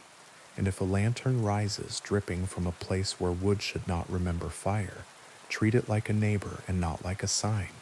The shrine still burns down there. Some prayers take longer to finish than others. On our side of the surface, we keep an eye on the channel and pretend the red blink is sufficient. On most nights it is. On the others, bring rope. Now, on to the next story. There's a church on the hill with a saint who watches the town sleep. People say she's older than the church and younger than the hill. The hill came with the land, the church came with a donation, and the saint came with a story.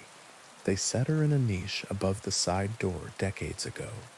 Plaster over wood, paint tempered by a steady hand, a robe the blue of laundry sitting in a basin, a mouth small and determined, and the first thing she did was look like someone you knew.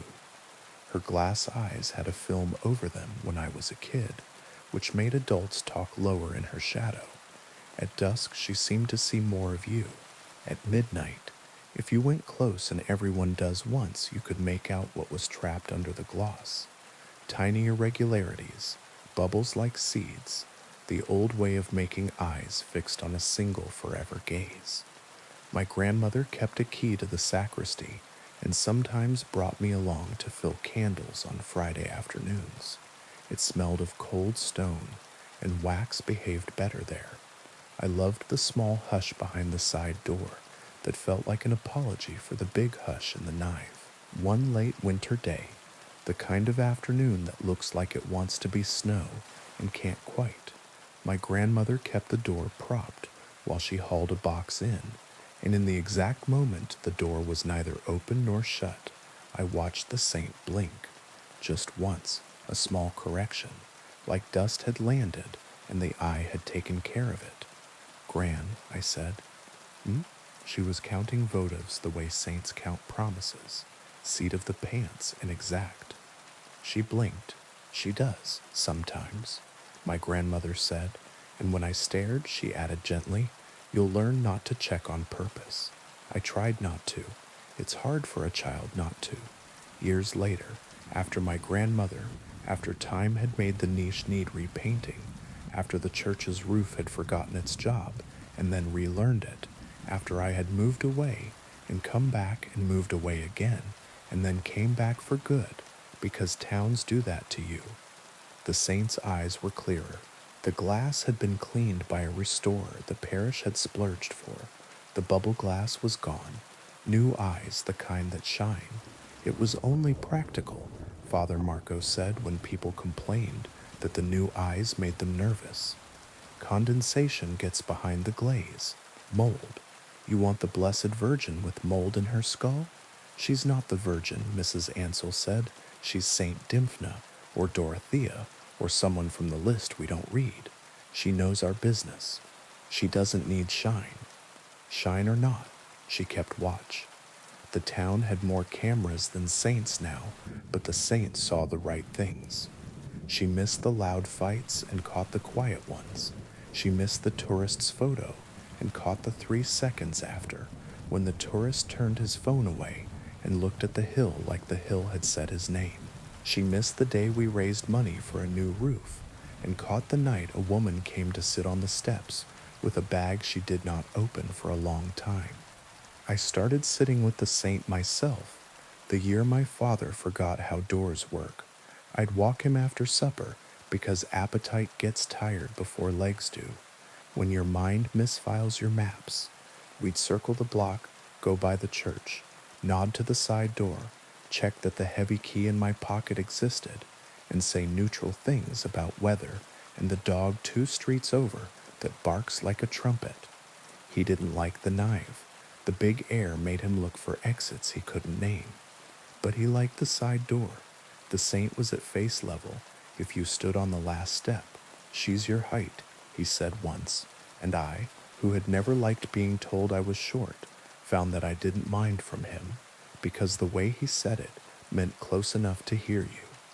On a Wednesday that had nothing specific wrong with it, he pulled his hand from mine and reached toward her the way a man reaches to check if the iron is still hot. The saint didn't blink. That would have been too much like another kind of story. She did something smaller. She turned her head a fraction. The glass caught dusk, then didn't. Careful, I said, but I wasn't talking to him. I just wanted to see what color, he said, hungry for words that day. Are they brown or green? Blue, I said, and then realized I was wrong. No, they're the kind that change. He looked up at her the way a child looks at a shelf and decides to climb. She knows, he said, satisfied, and I wished not for the first time that religion were as simple as the sentences we put in our own mouths. That night I woke at 3:12 and heard, no, felt the shift in the house that says a parent's feet have found an inappropriate route.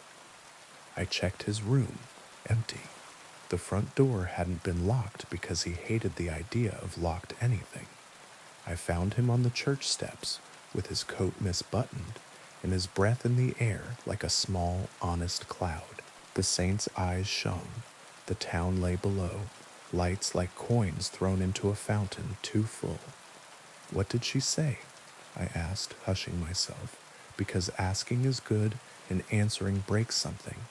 She asked if I remembered the tune, he said, then laughed, then touched his head, then said, "It's a walk, isn't it?" It is. We walked home very slowly, so the tune would not get ahead of us. After he died, the saint was easier to look at. Grief can make you love statues, because they don't change except when they do. I brought candles to the side door and lit one in the little rack where the safe licks at quarters. I said, "For my father," in a voice that did not ask for a miracle. A miracle is a shortcut, and a house like ours needed a road. She looked past me. Of course she did. Saints look at the thing you didn't bring. I began to see other people standing on the steps with the same hungry look. A woman with a split lip, careful, fresh, holding a phone like it might bite. A man who wore a jacket that said another town and eyes that said this one. A kid with a backpack too light for homework, too heavy for running away. People came and told the saint their secrets without saying anything. That's the correct way to do it. When the rumor went around that the saint had been seen weeping at the side door, proper miracle whispered at markets. I shook my head. We are greedy for tears. The story arrived with details, witnesses, tissues waved like surrender flags, and still I said no. If she wept, it would not be public. It would not make anyone's faith bigger than their town. Still, I began to carry a handkerchief folded in my coat pocket, the good linen one, because my grandmother would have done it that way, and if the saint needed a plain square of clean white to choose, I could pretend that was something I could offer. One evening after the early Mass, when the light in the nave remembers how to be gold, Father Marco asked if I could help carry boxes to the sacristy. He is older now, ladders, and he don't rhyme. We stood in that small hush where wax behaves and unwrapped a new set of beeswax pillars the bishop had sent because he felt guilt about something distant and expensive. "Do you think she blinks?" Father asked, not looking at me. "I know she does," I said. "I saw her as a child, and once again when my father was halfway out of the world." He nodded. "She's not Dymphna," he said, apropos of nothing except his own wrestling. The diocesan archivist found the original note from the donor. It says St. Lucia. "Eyes," I said, feeling slow and chastened. "Of course, she carries them on a plate, if you remember your gory holy cards," he said wryly. "She leaves the better ones where they're needed." We stood a moment. "Do you think that's why she watches the town?" I asked. "To take and give?" "Everyone's always taking and giving with saints," he said, kind and tired. "Perhaps she just watches, so that someone is watching." There was a sound from the side door. Not the hinges, the quiet shifting of someone who has made a decision at last. Father and I glanced at each other and did not move, because the right kindness is to let some decisions be witnessed without help. Footsteps came and went. The door breathed and settled. The saint kept her eyes on the hill. It was the handkerchief that did it, in the end. A week later, wind sharp enough to strip paint from breath, I found a scrap of white cloth folded precisely on the bottom step, not damp though the stone was wet around it. My hand knew it before my head did, not mine. The linen was older and finer. The stitches on the edges were hands' work, not machines. In the center, the cloth bulged a little, as if it held a coin. I unfolded it, stupid, reverent. A small glass bead rolled into my palm, rounder than the saint's eyes, mottled with tiny bubbles like seeds in jam. I looked up. She watched. "It isn't an eye," I told myself aloud, because language keeps doors between things. It wasn't, not anatomically, but I knew what it meant when it was mine for a moment. Someone had come in the night with a need, and the saint had made a trade in symbols. Here is vision, leave me your fear. Here is clarity, leave me your lie. Here is the ability to look and not forget. Leave me the part of you that wants to. I wrapped the bead back in the linen and tucked it into the niche below her hands, where small offerings rest. The note folded like an airplane, the ring left like a relief, the dried bouquet that sticks around out of loyalty. Find who it's for, I said, ridiculous, and walked home with my hands in my pockets so I wouldn't touch my eyes by accident. News ran through town, not as gossip, but as startled gratitude. A girl who had fallen had the courage to say she had. A man who had been caught in his lie told it himself and then told it again until it felt like a story he was done with. A neighbor who'd gone quiet after the hospital returned with jokes only one person laughed at, and that was enough. No one said the saint did it. The saint keeps watch. People do things. One night late, I woke to the feeling that someone was standing at the bottom of my bed. It was the old fear. I am not immune. I lay there and named furniture until the feeling passed. In the morning, on my kitchen table, lay my grandmother's handkerchief, the one I carry, not the saint's, folded precisely, a small bulge at its center. No, I said to the air, smiling and not. I don't need to see more. I need to look longer. I unfolded it anyway. In the center lay nothing. The bulge was made by a fold I had not unmade in years. The cloth smelled faintly of stone. At dusk, I took my empty handkerchief to the side door and tucked it into the niche. The saint's eyes shone the way clear glass shines. She looked at the hill. The town breathed. The bell's electric now, a recorded chime, told the hour once and no one minded. If you come by the church, ours or yours, don't look for tears. Look for the small corrections, the blink that knocks dust off a gaze, the fraction of a head turn that says, I see the thing you didn't bring. Bring a clean square of cloth anyway. Bring a promise to look longer and not louder. Bring a secret and the ability to keep it until keeping hurts. Saints are doors we set in walls because we forget how to open sky.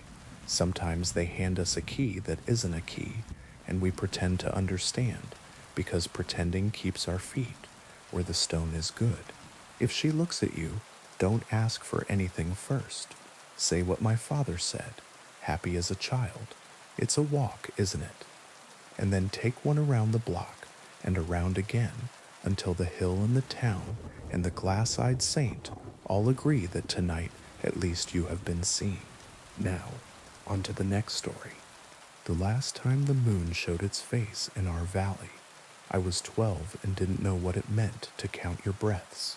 Back then, the mountain wore a winter cap of cloud, and the town street lamps painted a respectable circle on the cobbles. And if a dog barked after midnight, the sound ran along fences like a rumor, then faded. The moon came up silver and whole, and the old men stopped their cards and the old women stopped their knitting, and everyone looked up as if something had entered the room without knocking. It was a good harvest year. It was before the flood, before the mill burned, before we learned to measure nights by what didn't happen. After that, we didn't see the moon again. Not once. Not for 19 years.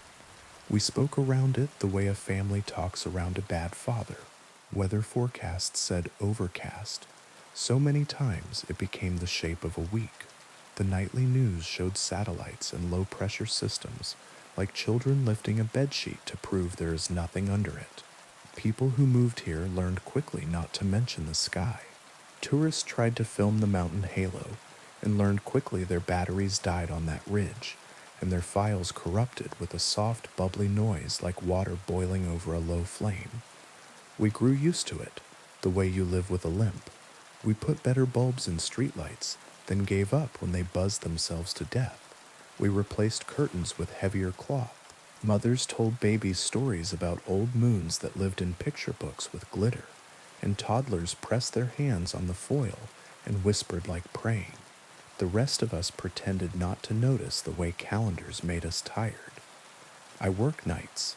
I don't need to say what kind, just enough to keep cash in a jar and lights on in a house that deserved better.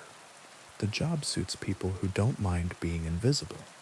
Sometimes I think invisibility is the only honest thing we have left. On the 19th anniversary of the last moon, I took the long road home from the edge of town because the short one had a police car, and I am too old to watch anyone explain themselves. It was 2 in the morning. The wind smelled like a change that hadn't decided what to be. The mountain's snowcap glowed a dull, reliable gray. I counted my steps from the turnoff to the footbridge because the boards there have a way of remembering names. 37 steps, 38, 39. At 40, the world brightened, not like dawn. Dawn is patient, a soft hand on the back of your neck. This was the light in an empty theater when the house manager hits the wrong switch. The river took a breath like a surprised animal. My mouth dried. I looked up because everyone looks up, even people who swear they won't. The clouds were thinning, not breaking. Thinning, as if someone had pressed their thumb into the wool and left a shallow bowl. A pale coin showed through. It wasn't much, enough to throw shadows where there hadn't been any, enough to make the footbridge planks admit they were wood and not simply floor, enough to make the hair rise on my arms in a way that remembered being 12. Dogs woke across town, not the sharp alert bark, the low note dogs use when they smell a visitor they recognize and don't like to remember. On the far side of the bridge, the old radiosmith's windows filled with light, although he's been dead 3 winters, and his son never learned tubes. Somewhere a set of wind chimes remembered that it was built to sound like glass, not tin. I wanted to go home. I wanted to call my mother, and I wanted to stand in the street like a fool, and I wanted to walk into the river and let it decide. Instead, I did what people do when they are afraid. They are part of a story. I kept going the way I had planned and tried to make my feet uninterested. The first scream came from the direction of the mill ruins, not a movie scream. The sound someone makes when they see a memory coming toward them with teeth. Then another, behind the church. Then the kind of silence that visits a room where everyone is listening for the same thing at once. I cut through the grocer's lot, and the grocer, who keeps a bat by the freezer for rats, stood with it on his shoulder and didn't seem to know what it was. "Do you see it?" he asked, like we were boys daring each other to climb the water tower. "It's just a moon," I said, and the word just was the lie, and we both heard it. The clouds thinned more. The coin became a face. The face became an eye. The light sharpened. The street glowed in dull stripes, where gravel decided to be individual stones again. The grocer's bat had a small notch near the handle, and I knew suddenly it came from the night last summer when he missed and hit the shelf and pretended he meant to. This is what moonlight does when it's been gone too long. It tells you the truth about surfaces. We didn't talk about what else it tells. On Ash Lane, a boy named Felix had his first kiss against the lip of the old quarry, and he did not know that the person kissing him had carried a knife there for other reasons. In the cemetery, Mrs. Velez counted names in the row where her husband would have one someday, and the light hit a certain letter, and she put her hand over her mouth as if she had interrupted a conversation. At the bend where the road swings past the basswood, someone I will not name pulled a car into the ditch and stayed there, gripping the wheel as if it could make him smaller. And me? I got home to a house I rent from a woman who believes in cash only and saints who like tea. The moonlight reached the stoop and decided the door needed washing. Inside, the light fell on my kitchen table, and everything I'd done there that shouldn't be seen stood up and said its own name. I shut the curtains. The light was thinner through fabric, but it was the kind of thin that makes you feel dishonest. I turned on the stovetop fan to mix the air and boiled water that didn't need to boil, and stood with my palms on the counter until the sound of the fan matched my breathing. A soft noise came from the back of the house, and I told the old pipes to go to hell, and then I told myself the old pipes had every right to be, just like the rest of us. It wasn't the pipes, it was my neighbor knocking on my back door. She's a nurse and sleeps when she can, and her hair in a moonlit window makes her look like her mother, which is a complicated kindness. She pressed her forehead to the glass and said, without preamble, "They're calling out the names." "Whose?" I asked, though I knew. "Anyone's. Everyone's. This is Rhett's." She gestured at the sky, then at herself, as if she had forgotten which of us was larger. "You can hear it if you stand in the hall where the stairs used to be. They're saying them like the way the priest reads a list when he's irritated with it. Fast but careful. I went with her because people do. The hallway in her house remembers a second set of stairs the previous owner ripped out to make a long closet, and sometimes if you step exactly where the fourth stair would be, your ankle decides to fold. We stood there shoulder to shoulder and listened to names fall through the ceiling like slow rain. My name was there. So was hers. So was my mother's maiden name, which the town never uses. So was the grocer's dead father. So was a girl none of us had seen since she cut her hair and left before breakfast 13 years ago. We whispered yes when we recognized one, like librarians alone in the stacks. Eventually the list looped, and it was worse hearing it the second time, because then you knew who you were waiting for. The nurse squeezed my hand. "Do you smell it?" "What? Metal?" I did, not like blood, like coins in a new fist. We aren't idiots. We have always known what hides in stories that mention moons and names and lists. It is one thing to know, it is another to live it. There are rules. Every culture that has mouthed this fear has come up with a different apron to put on it, but the body is the same underneath. Do not run. Do not look over your shoulder, but do track with your ears the way a deer tracks wind. If you can, get to iron. If you can't, get to a door frame. The first person you see is not the person you knew. The second one might be. Do not say your name if someone asks. Do not answer a voice that says your name in the tone your mother used when she was tired. If you must cut, cut clean. If you cannot cut, climb. If you cannot climb, curl into yourself and think of water and think of dawn. All of this is good advice. All of it is the kind of advice that deserts you when you need it most. From the street came the sound of someone crossing on four limbs because two didn't seem sufficient. A trash can went over. The lid rolled with comic obedience to physics. A laugh followed, too close to words, not joy, not mockery. Testing. You've heard people make that sound when they've had just enough to drink to think about fighting. The long vowel where they decide. The nurse went to the front room, and I followed. She's the kind of person who stands in doorways and makes a shape the room can use. The moonlight filled the street, not evenly, but in pools where it found spots to gather. In one of those pools, Mr. Kozak from the barber shop crouched with both hands on the ground as if the earth were a new instrument. His ears were wrong. He had never been a beautiful man. The moon was not interested in making him one. His eyes had a distance in them that could be confused for thought if you wanted to be kind. His breath was a careful machine. He smelled the air as if it contained instructions. I whispered his name because I am that kind of fool. He turned his head slowly toward the window and did not see us at first because the moon caught itself in the glass and told lies. Then he saw me. When an animal recognizes you, it does not blink. He did not blink. He moved toward the door, not quickly. The nurse put her hand flat against my chest and pushed me back 2 steps. She lifted a chair and set it under the knob the way people do in movies.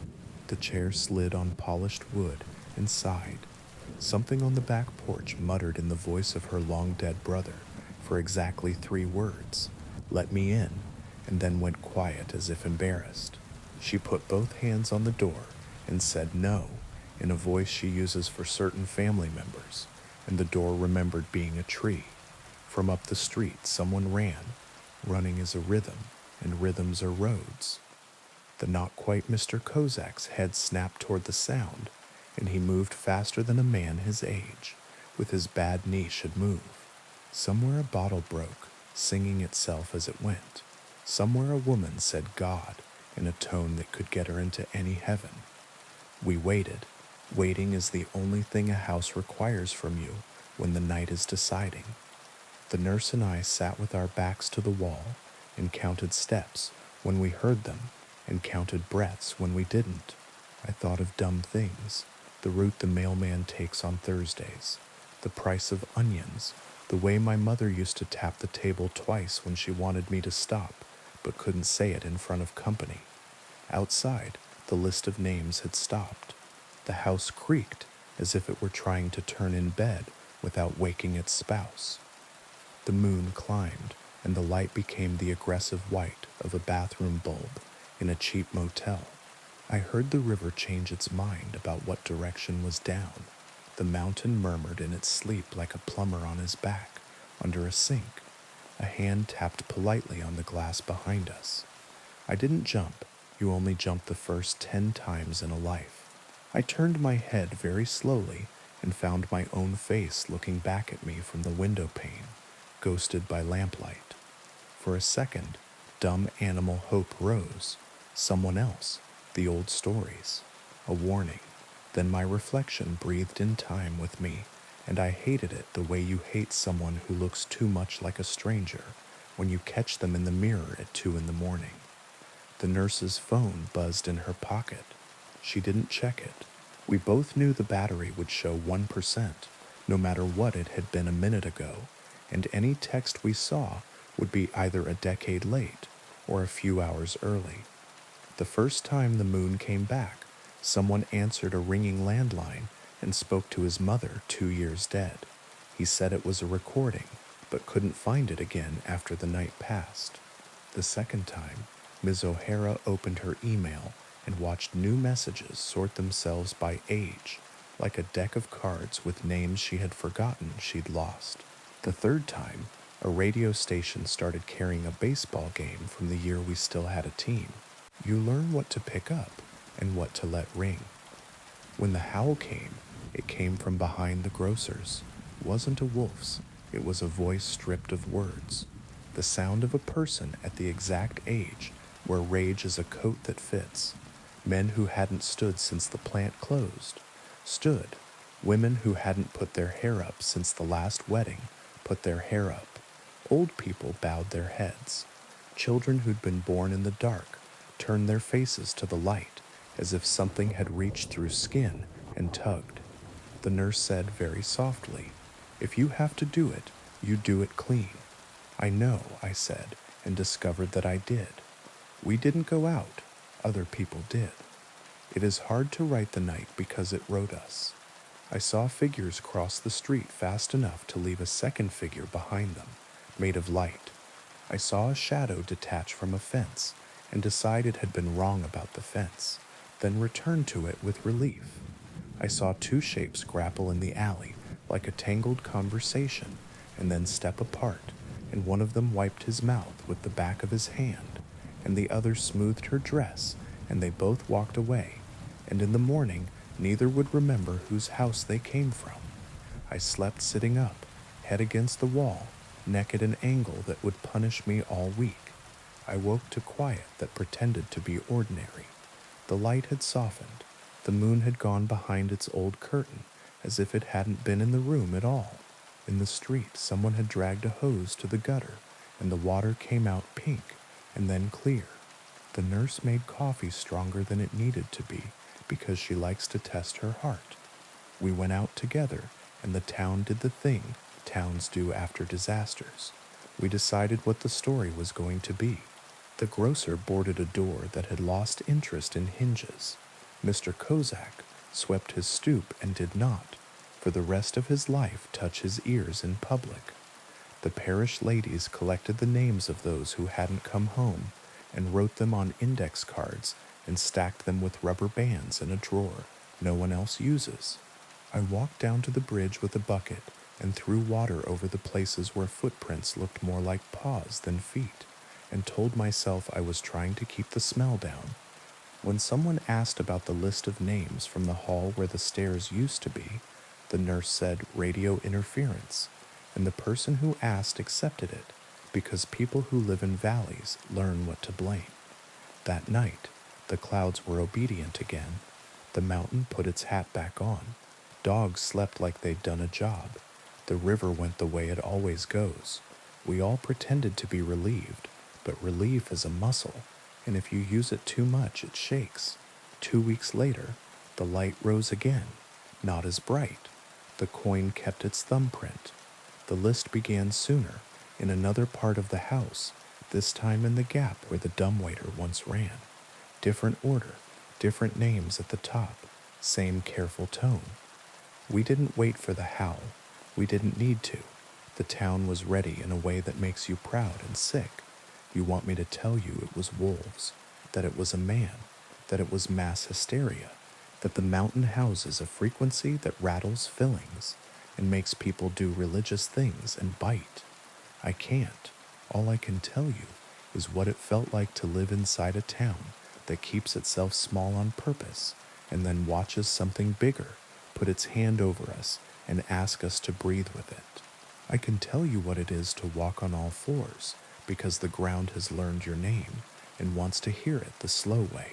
I can tell you that some people came back with scratches they couldn't place, and some came back with debts they refused to pay, and some didn't come back, and we folded their names into drawers and told the children different stories about where doors lead at night. And me, the third night the moon returned, I went to the bridge early and sat in the shadow where it couldn't find me. A shape joined me there. Not a man, not anything you could elect or arrest. A presence like a posture you remember from someone you loved. It didn't speak. It didn't need to. It smelled like coins and pine pitch and the inside of a new barrel. It pressed warmth into the air like an animal that had lived too long outside and remembered blankets. It leaned its weight against the post, and I leaned mine back the way you lean against a friend when there's only one bench. When it was over, I went home with blood under my nails and a voice in my throat that would not be mine for a while, and a name in my ear that I will not write. I washed my hands. I slept. I woke. The nurse knocked at the back door and handed me a cup and did not ask. We sat in the kitchen while the fan tried hard and failed to drown out the memory of light, and we decided what words we would use if anyone asked, and we decided that if anyone asked too, well, we would move, and we decided that moving is only a different kind of staying. Since then, the calendar doesn't make sense. The moon comes when it wants.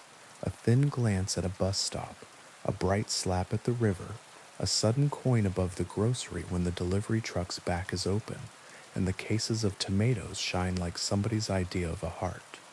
We are not surprised anymore. We are careful in pairs. We keep iron where it makes sense, and sometimes where it doesn't. We speak our names aloud at noon, so they are heavy enough to hold at night. We keep a list of who should not be met on the street after midnight when the light is white, and we keep a list of who should be walked home, even if they say they don't need it. On bad nights, the list of names comes from the hall where the stairs used to be, and from the dumbwaiter shaft, and from the crack in the cellar wall that lets in a thread of river smell, and from the mouth of the stove, and from the back of my own teeth. I put my hand on the table and count to 40 and don't get up. On good nights, the clouds are stubborn and the dogs snore, and I make soup with onions for the smell, and the nurse sits with me, and we play cards, and we both look at the window at the same time, for no reason at all, and are pleased when the glass is only glass. Sometimes I go back to the footbridge at 12 and try to remember what it was to be a child in a night with a proper moon, the kind that made raccoons look like thieves, and made my mother say curtains, please, with a smile. I know better now. The moon is not for us. It is not against us. It is a door that opens when it wants, and we, foolish animals, step through because stepping is what we do. There are teeth on both sides. There is also the kind of kindness that doesn't say its name. If you ever come through our valley and ask about the sky, we will shrug and say weather. If you stay a night and hear your name from the hall where the stairs used to be, don't answer. If you must look, look down. If you must run, run like you're late for something ordinary. Milk, bread, the first 10 minutes of a movie. And if the light finds you and puts its hand on the back of your neck and says, breathe, do it. Breathe. Count to 40. Put your palm on a table and tell it you are here and you plan to stay. And the table, which was a tree once and knows about light, will steady you until the coin goes back in its cloud pocket and the world pretends to sleep. We will be here in the morning, buying onions, nodding at the nurse, making small talk. We will not mention the ears. We will set a bowl outside our doors, just in case. We will do all the things people do in towns that last, stand in doorways, walk each other home, cut clean when we have to, learn not to answer to the wrong tone of our own names. And when the moon decides it has been gone long enough again, we will look up, because we cannot help it, because it's what the body does when someone enters a room without knocking. We will not be ready. We will be as ready as anyone can be. We will hold the door frames and fold our tongues over our teeth and wait for the list to begin. Thank you for listening. If this story kept you company tonight, consider liking the video and subscribing for more myths, legends, and gentle hauntings. Sleep well, and may the trails you choose lead you safely home.